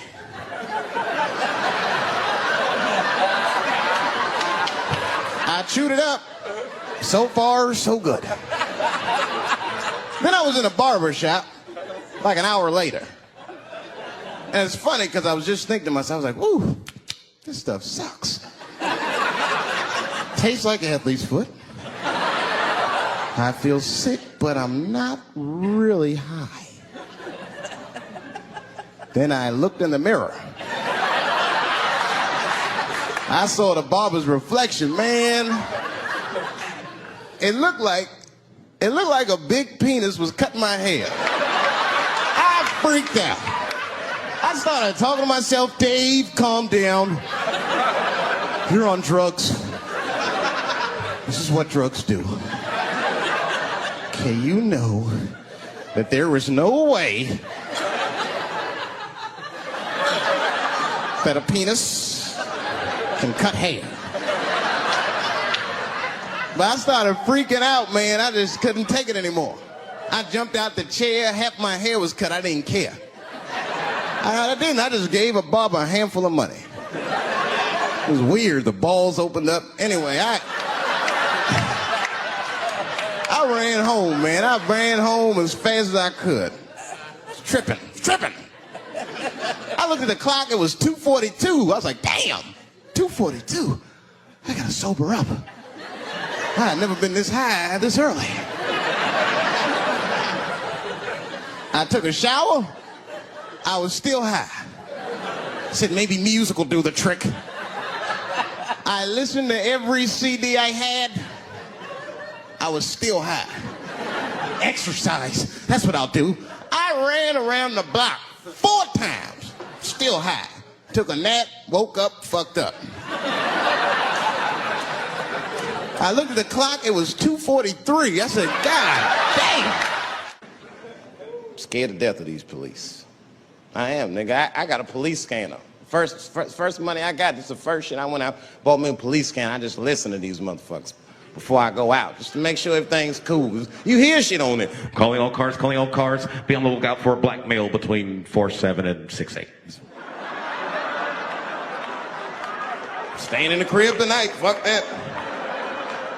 Gotta work on that alibi for a minute. Every black person needs an alibi. I do them impromptu joints. If I'm by myself and need out, I'll just open up the windows in the apartment, turn all the lights on, start beating off right in the window. Look at me. Hey, everybody, look, it's me, Dave Chappelle, crazy, I'm jerking off. Note the time, motherfuckers, it's 2:35. Look at me, I'm jerking off in the window, 2:35. Comedian Dave Chappelle is June 10th. Note the time.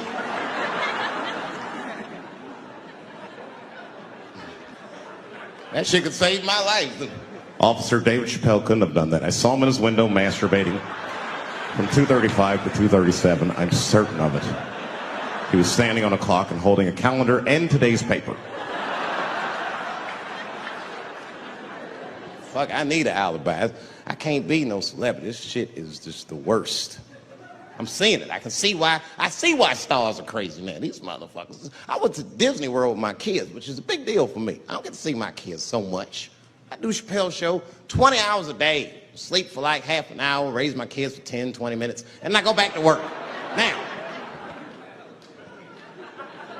this particular day, I got to hook up with the kids. We went to Disney World. Everybody at the park, fucking everybody. Hey, Rick James, bitch. Hey, I'm Rick James, bitch. It's like, hey, man, hey. You mind not calling me a bitch in front of my kids? Time out, motherfucker. We take a day off. Even Mickey Mouse did it. I said, this is the most unprofessional shit I have ever seen in my life. Rick James, bitch. Oh, I was fed up. I caught that motherfucker with an uppercut. Bop! Knocked his head clean off. Everybody was screaming. Oh my God, oh my God! Mickey Mouse is Mexican.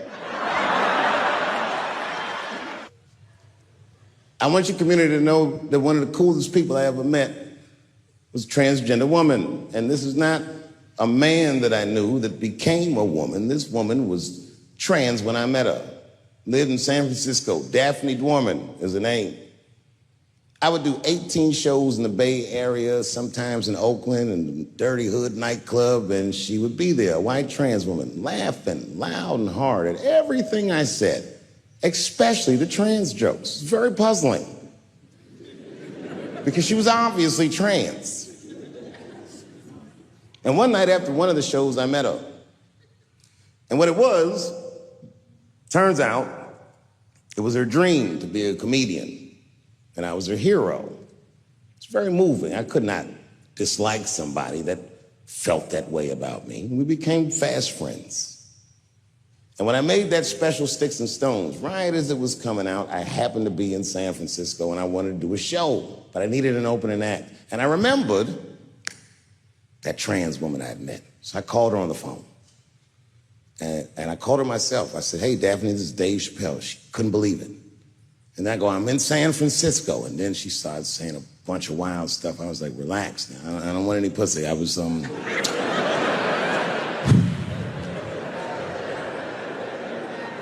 was calling because I'm doing a show and I need an opening act. And I was wondering if you'd open the show. And she was like, fuck yeah. Now, I didn't know this at the time. But this woman had only done stand-up comedy 8 times in her life. This is little to no experience. And now she's about to open a show for what many call the GOAT.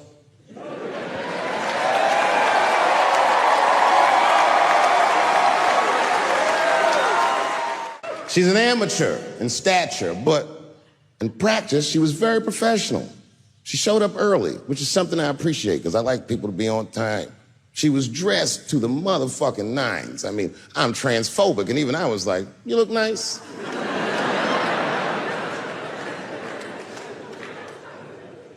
Went up on the stage with all the swag of a professional comedian, grabbed that mic and walked right down the middle and looked at the crowd like a gangster. Man, you should have seen her work. This bitch bombed for 45 minutes straight. And I am not exaggerating, young man. That show was terrible. Stunk. Stunk. And then she brings me on, and you know, I was like a glass of water after a handful of salt. The crowd was happy to see me. I was killing it. But here's what impressed me.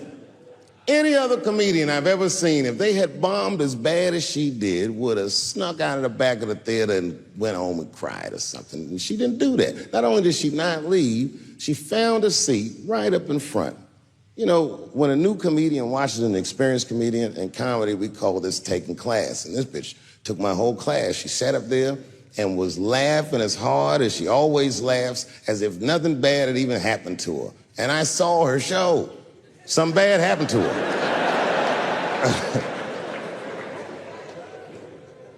She was drunk. So she starts talking to me while I'm on stage, but the way a person would talk to a television when they were alone. She's talking to me like that. That didn't bother me because I knew her, but the crowd didn't like that shit at all because she sucked. And a guy in the back of the room stood up, and Daphne's hair was dyed blonde at the time, and the guy screamed out, and his energy felt wild as fuck. He said, "Hey, Daphne!" And everybody kind of clamped, like got tense. We didn't know if it was a heckler or an active shooter. And he said,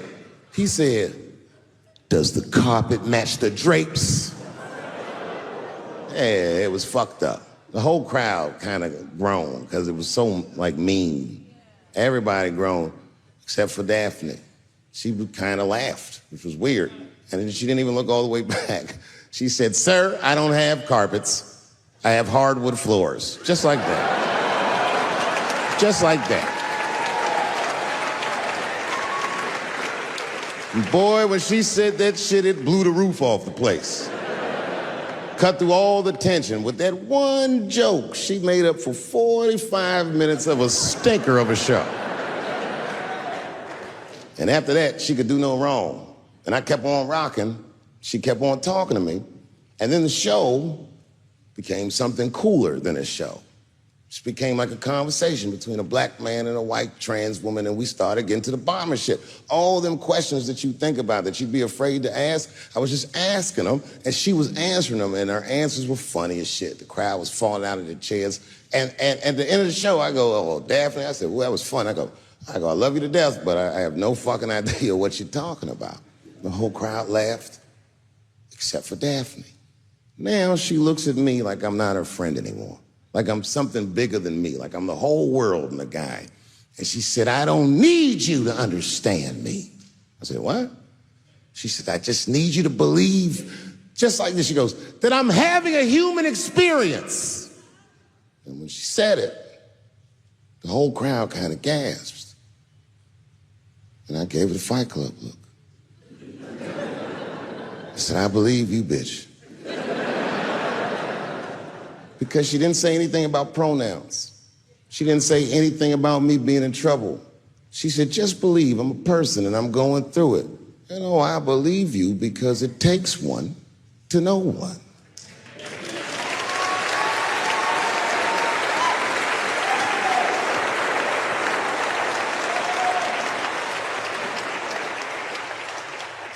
Then I told the crowd good night, and they start going crazy. And before the applause gets to its crescendo, I say, "And don't forget my opening act, Daphne." And the crowd stood up, and I looked at her, and tears came out of her eyes. She couldn't believe it was happening.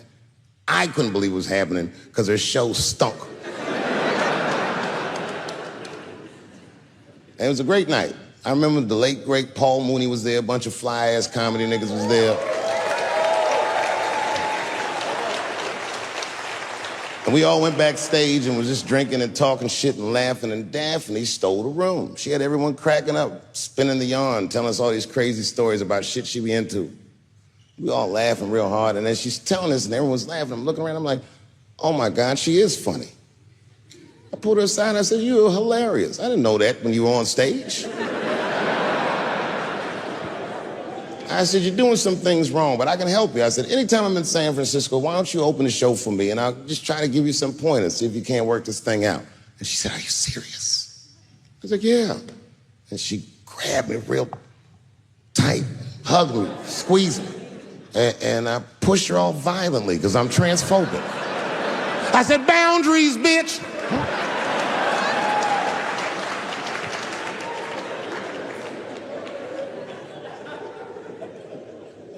When Sticks and Stones came out, a lot of people in the trans community were furious with me, and apparently they dragged me on Twitter. I don't give a fuck, because Twitter's not a real place.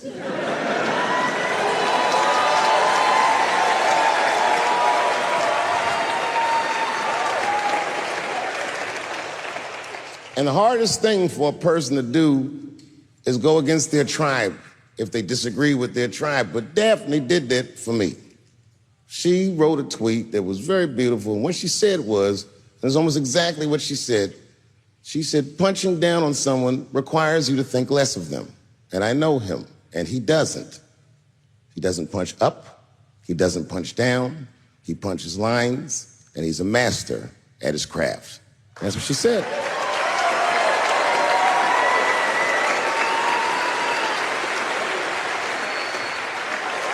Beautiful tweet, beautiful friend. It took a lot of heart to defend me like that. And when she did that, the trans community dragged that bitch all over Twitter. For days, they was going in on her, and she was holding her own because she's funny. But 6 days after that wonderful night I described to you, my friend Daphne killed herself. Oh, yeah. It's a true story. My heart was broken. Yeah, it wasn't the jokes. I don't know if it was them dragging her. I don't know what's going on in her life, but I bet dragging her didn't help. I was very angry at them. I was very angry at her. I felt like Daphne lied to me. She always says she identified as a woman, and then one day she goes up to the roof of a building and jumps off and kills herself. Clearly, only a man would do some gangster shit like that. Hear me out. As hard as it is to hear a joke like that, I'm telling you right now, Daphne would have loved that joke. That's why she was my friend. I was reading her obituary, and I found out she was survived by a daughter. And the moment I found that out, and this is true, Anderson Cooper from CNN texted me. And all he said was very nice. He said, "I'm sorry to hear about your friend." And I texted him right back, "New phone, who this?" He said, "It's Anderson Cooper." I said, "Oh," I said, "Anderson." I go, "Look, I need to find her family." And he texted me right back with all the phone numbers and all this information. I say this to say, if you ever want to know about anything gay, call Anderson Cooper from CNN. This nigga is faster than Google.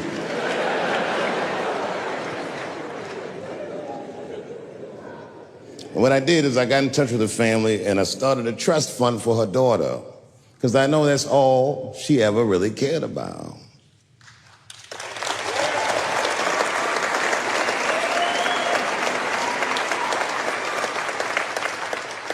And I don't know what the trans community did for her, but I don't care, because I feel like she wasn't their tribe. She was mine. She was a comedian in her soul.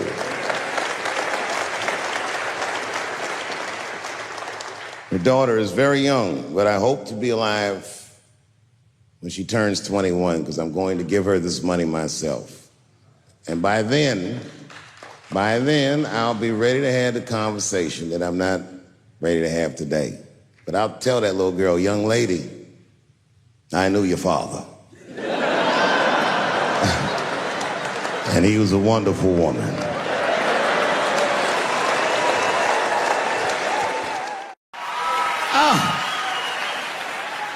Goddamn sick of it. This is the worst time ever to be a celebrity. You're gonna be finished. Everyone's doomed. Michael Jackson has been dead for 10 years, and this nigga has 2 new cases.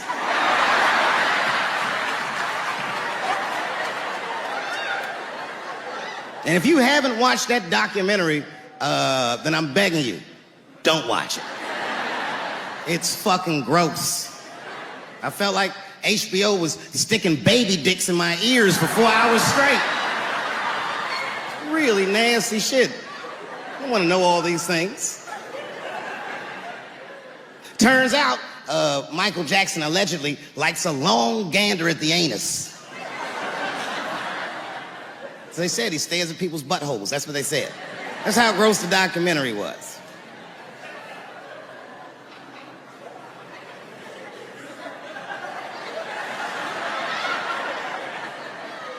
I'm gonna say something that I'm not allowed to say. But I gotta be real. I don't believe these motherfuckers. I do not believe it. But let me qualify the statement. I am what's known on the streets as a victim blamer. You know what I mean? If somebody come up to me like, Dave, Chris Brown just beat up Rihanna. I'll be like, well, what did she do?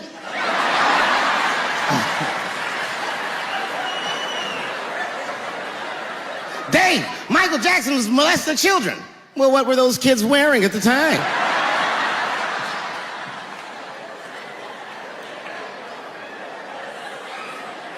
I don't think he did it. But you know what? Even if he did do it, you know what I mean? You know what I mean? I mean, it's Michael Jackson. I know more than half the people in this room have been molested in their lives. But it wasn't no goddamn Michael Jackson, was it? This kid got his dick sucked by the king of pop. All we get is awkward Thanksgivings for the rest of our lives.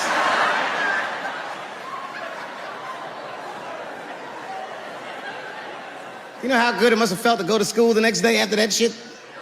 Hey, Billy, how was the weekend? How was my weekend? Michael Jackson sucked my dick. And that was my first sexual experience. If I'm starting here, then sky's the limit.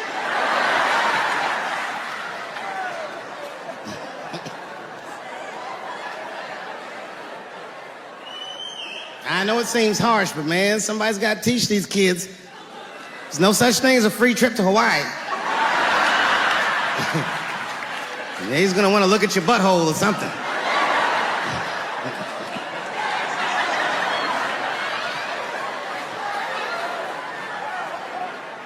You know why I don't believe it? You know why I don't believe it? Because if Michael Jackson's out here doing all this molesting, then why not Macaulay Culkin? Macaulay Culkin said in an interview that Michael Jackson never did anything inappropriate with him or even around him. Think about that shit. You know, I'm not a pedophile. But if I was, Macaulay Culkin's the first kid I'm fucking, I'll tell you that right now.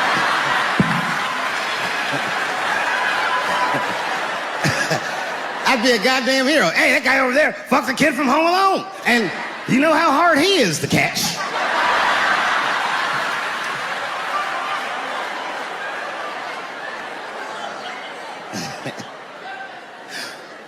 My mind's telling me no.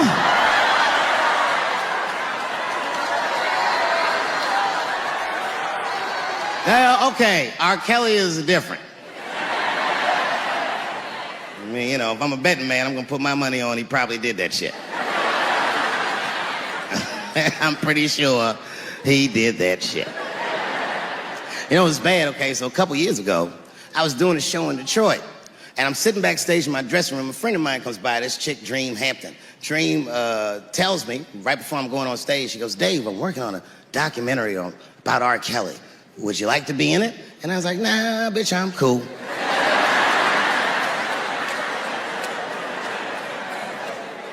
I went on stage, I just forgot about the shit. And then 2 years later, the documentary comes out, Surviving R. Kelly. And when it comes out, Dream's promoting the shit, and she keeps bringing me up. She said, I asked Dave Chappelle to be in my documentary, and he said it was too hot for TV. Bitch, I did not say that. It does not even sound like how I talk. Oh, that's too hot for TV? I would never say that shit. Why I wasn't in the documentary?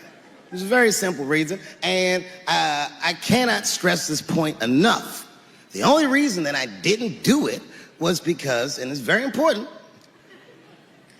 I don't know this nigga at all. I don't know anything. I don't know anything that they don't tell me about. I don't hang out with this nigga, nothing. So what the fuck do I gotta be in the documentary for? This guy, R. Kelly, got another sex tape out now. Can you believe that shit? This guy makes more sex tapes than he does music. He's like the DJ Khaled of sex tapes. Another one. Like, damn, nigga. It's a lot of tapes. The new one's so bad that they didn't even show it. I've never seen anything like this. The prosecutor in Chicago came out in a press conference and read to the media a transcript of a sex tape. Have you ever heard of such a thing? This nigga read the sex tape. And it was so bad that R. Kelly sounded guilty in the transcripts. It's fucking amazing. 16 times the girl's age was mentioned. Isn't that crazy? This motherfucker is an idiot. He was fucking her like, yeah, this is the best 14-year-old pussy I've ever had in my life. And she was like, you like this 14-year-old pussy? He's like, oh yeah, I love this 14. I'm like, man, you need to shut the fuck up. You gotta give your lawyer something to work with. You're supposed to be on the tape like, this is the best 36-year-old pussy I've ever had in my life. And then your lawyer gonna be like, Your Honor, clearly my client thought that this woman was 36, as he mentioned some 16 times in the tape. They gonna know you lying though, you know what I mean? Everybody knows no such thing as good 36-year-old pussy.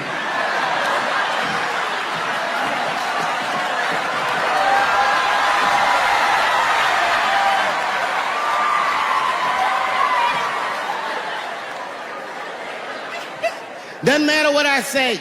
And if you at home watching this shit on Netflix, remember, bitch, you clicked on my face.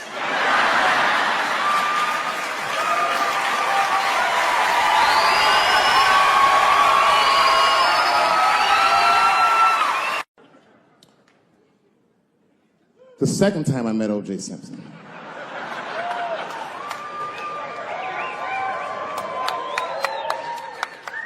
Was right after the trial of the century.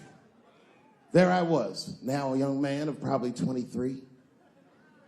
O.J. Simpson was the most famous or infamous face on planet Earth. I was in a restaurant in Beverly Hills with my agents. I wasn't alone in the restaurant, but I was alone. I was the only black person in the restaurant. And in the 90s, that felt very uncomfortable. Now I tend to enjoy it at this age.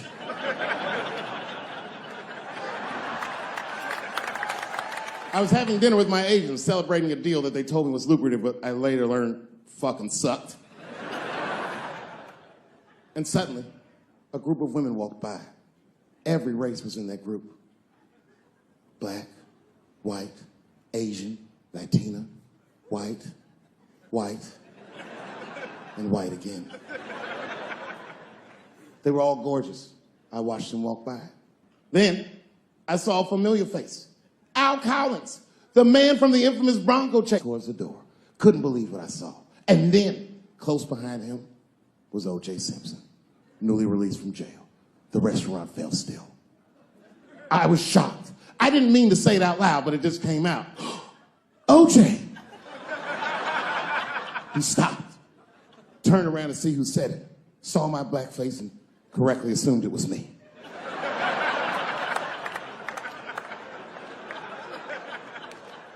I was sitting in the corner of the booth. He leaned over all the white people I was having dinner with and shook my hand. How are you, young man? He looked in my eyes, and I could see in his eyes that he didn't remember meeting me the first time. And then he walked away. And I looked back at my agents, and all of them had nothing short of disgust on their faces. And the only one with the courage to voice their disgust was a woman named Sharon, who used to represent me. How could you, she said. How could you shake hands with that murderer? I said, Sharon, with all due respect, that murderer ran for over 11,000 yards.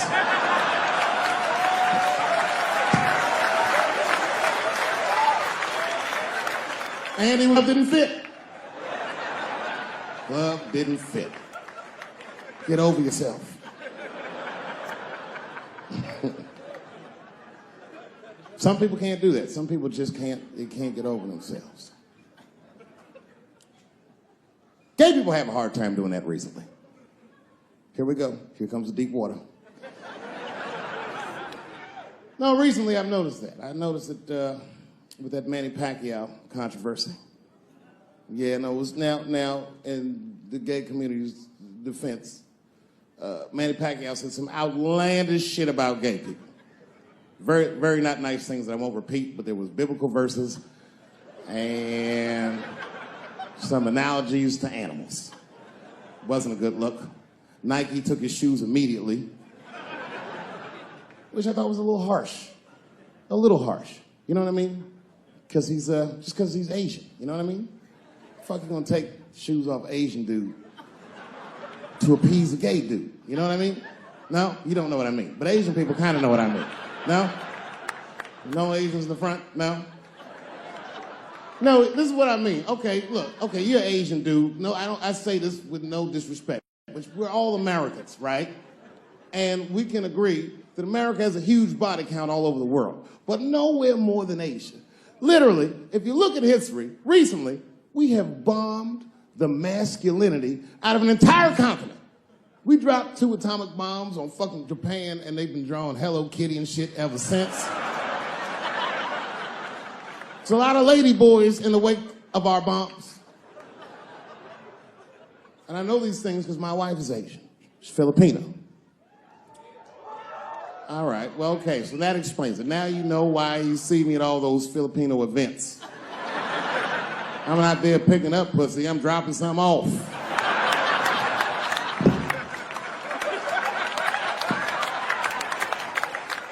I take my wife to all that shit. I took my wife to see Pacquiao fight Mayweather. We sat ringside, okay? That was a quiet car ride home. That's what that was. But if you know what's popping in the Philippines, you know that they got a whole generation of kids in the Philippines growing up without their mothers. Yes. A lot of women in the Philippines go to the Arabian Peninsula, they come to the United back home, which is still one of the #1 staples in the Philippines economy, money that their expats send back to the Philippines. The men, on the other hand, are left rearing children, twiddling their thumbs, waiting on their wives' checks. These men have been fucking emasculated. And then suddenly, a boxer rises from amongst them and reinstates their manhood with his motherfucking fist. This is not the guy you're supposed to ask, what do you think of homosexuals? He's not your champ. Shit. That's why I don't have a sneaker deal, because if you say something that people don't like, they'll take your fucking shoes off. Road ahead.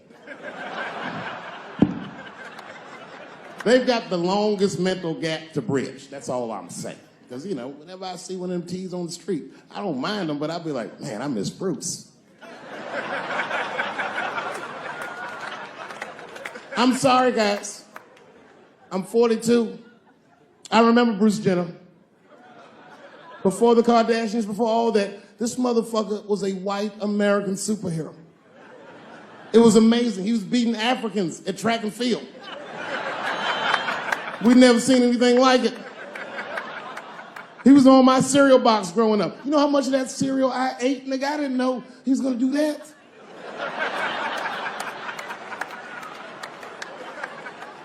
I knew before you guys knew. I heard things on the street in Hollywood. You know, you just be out, see people. Hey, what's up, Kanye? Why the long face?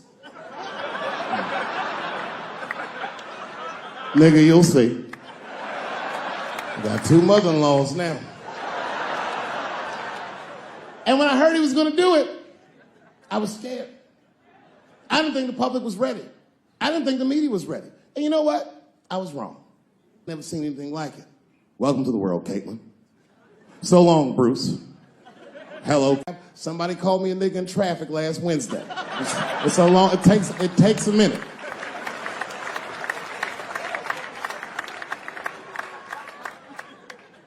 My wife's friend, Stuart, told me that. My wife has a lot of gay friends. Stuart's their leader. She has a lot of gay friends. And I don't like them.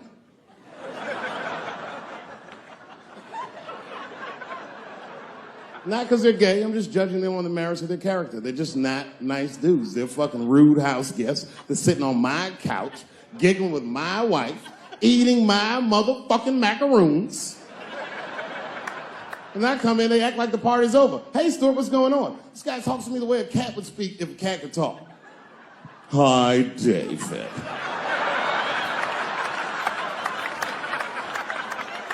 Stuart, what's all the beef, man? What's going on? He always wants to have some kind of gay political argument. The last one was about a petition in federal court to take the words husband and wife out of the law. I said, well, why would you want those words out the law? He said, because it discriminates against same-sex couples.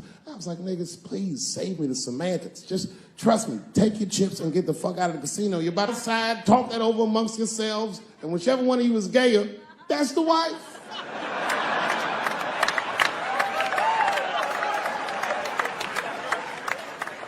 No, Stuart didn't like that. Stuart educates me about this movement, you know what I mean? I didn't even know shit about it. He told me it's called LBGTQ.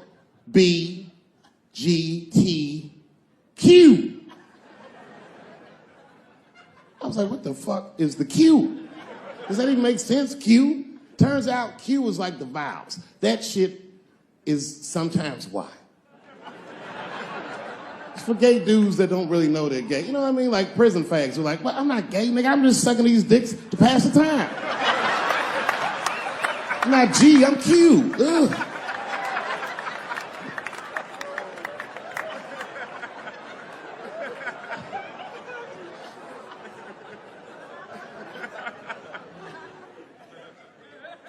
I think, okay, again, of all those letters, the T has the toughest road ahead. In fact, I think the T should stand for tough. If Martin Luther King had a sneaker deal, we'd still be on the back of the bus. They always true, the Nike exec come up, hi, Martin, we need you to tone down the talk of civil rights and blacks being humans. It's upsetting our southern distributors. But I don't understand. I thought that's why I had a sneaker deal in the first place. Not quite. Really, it's a walking shoe, and we like the marching, but try to understand. Fuck that shit. You know, I get it, though. I understand why gay people are mad, and I empathize. You know what? I'm just telling you, this is a black dude. I support your movement, but if you want to take some advice from a Negro, pace yourself. These things take a while. Just because they passed the law doesn't mean they're going to like it. Brown versus Board of Education was in 1955. I was shocked. Is this happening? Wait a minute. Is this a time in American history when an American can make a decision for themselves, and even though other Americans don't understand it, they'll support it and let this person live a happy life? Is this what's happening? If it is, then good for America. That's Dave Chappelle, the American. Although Dave Chappelle, the black American, he was a little jealous. I was like, how the fuck are transgender people beating black people in the discrimination Olympics? If the police shot half as many transgenders as they did niggas last year, it'd be a fucking war in LA. I know black dudes in Brooklyn, hard street motherfuckers that wear high heels just to feel safe.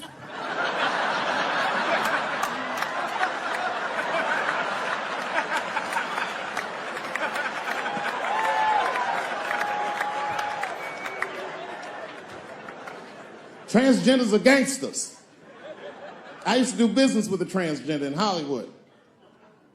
Man, everybody would be scared of her in the boardroom. She'd walk in there, newly minted woman, high heels, purse. Yeah.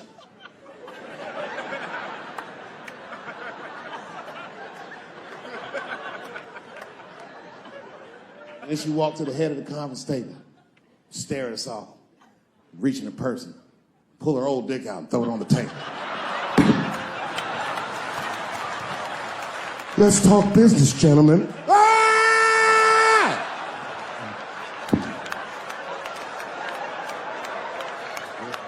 Shit is scary as fuck. If your best friend pitched that to you, you'd be horrified. Yo, nigga, let's go to the hospital and cut our dicks off and make pussies out of them shits. What? Can't we just get matching jackets or tattoos or something? Sure, that's what you want to do? There's only one way to find out, nigga. Wu-Tang, bow, bow. Let's go to the club and trick niggas into fucking us, yeah. I ain't doing trans jokes no more. You know what I'm gonna do tonight? Tonight, I'm doing your own handicap jokes. Well, they're not as organized as the gays. And I love punching down. There's probably a handicap in the back right now, because that's where they usually make them sit.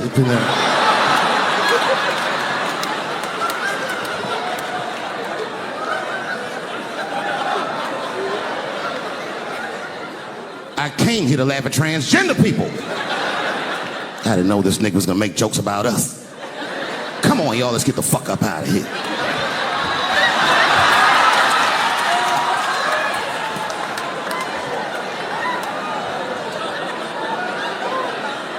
Yeah, it's about time somebody let these handicaps have it. They done met their match tonight. Fuck them. One time I was on Capitol Hill, and I seen a handicapped congressman. Madison Cawthorn, that's his name.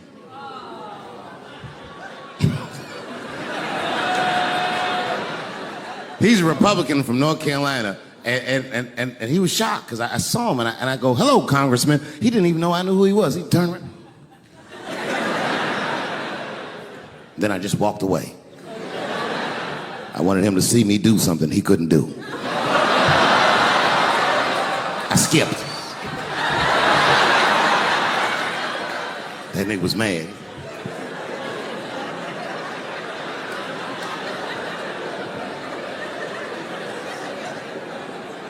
He's no longer a congressman. I don't know if you follow politics. I'm not trying to be funny, but he lost his seat.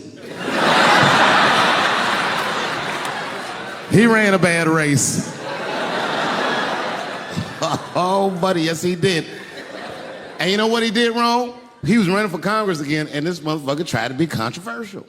He was on all them right-wing podcasts talking all that shit. He was like, Washington is worse than Hollywood. I was at home like, what? He said, these people are disgusting. They have orgies and sex parties and drug parties.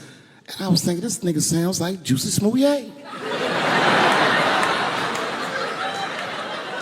He's lying. Now, I don't doubt that they do this kind of shit in Washington. But I doubt he's seen it with his own eyes. Because who the fuck invites a paraplegic to an orgy? So this nigga can roll around and snitch on everybody.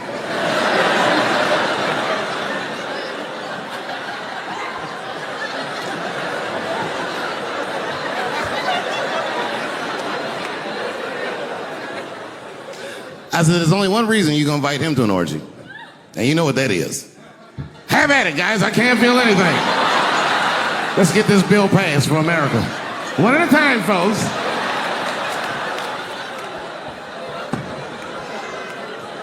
Oh, buddy. Yep. Yeah, the handicaps are the new people I punch down on. To be honest with you, I've been trying to repair my relationship with the transgender community because I don't want them to think that I don't like them. And you know how I've been repairing it? I wrote a play.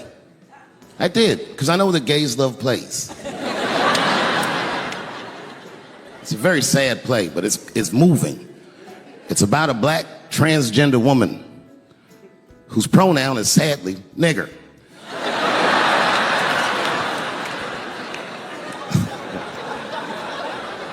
It's a tearjerker. At the end of the play, she dies of loneliness because white liberals don't know how to speak to her. Sad. Speaking of nigger, I've also been working on a book, and this is true. I'm rewriting the American classic, Huckleberry Finn, from Nigger Jim's perspective. It's called The Adventures of Nigger Jim. That's how the book starts. Huckleberry Finn walks up to him and goes, so you're Nigger Jim. And he's like, yo, I just said Jim. What's your name, little buddy? Huckleberry Finn's my name. What? Huckleberry? That's your real name? God-given.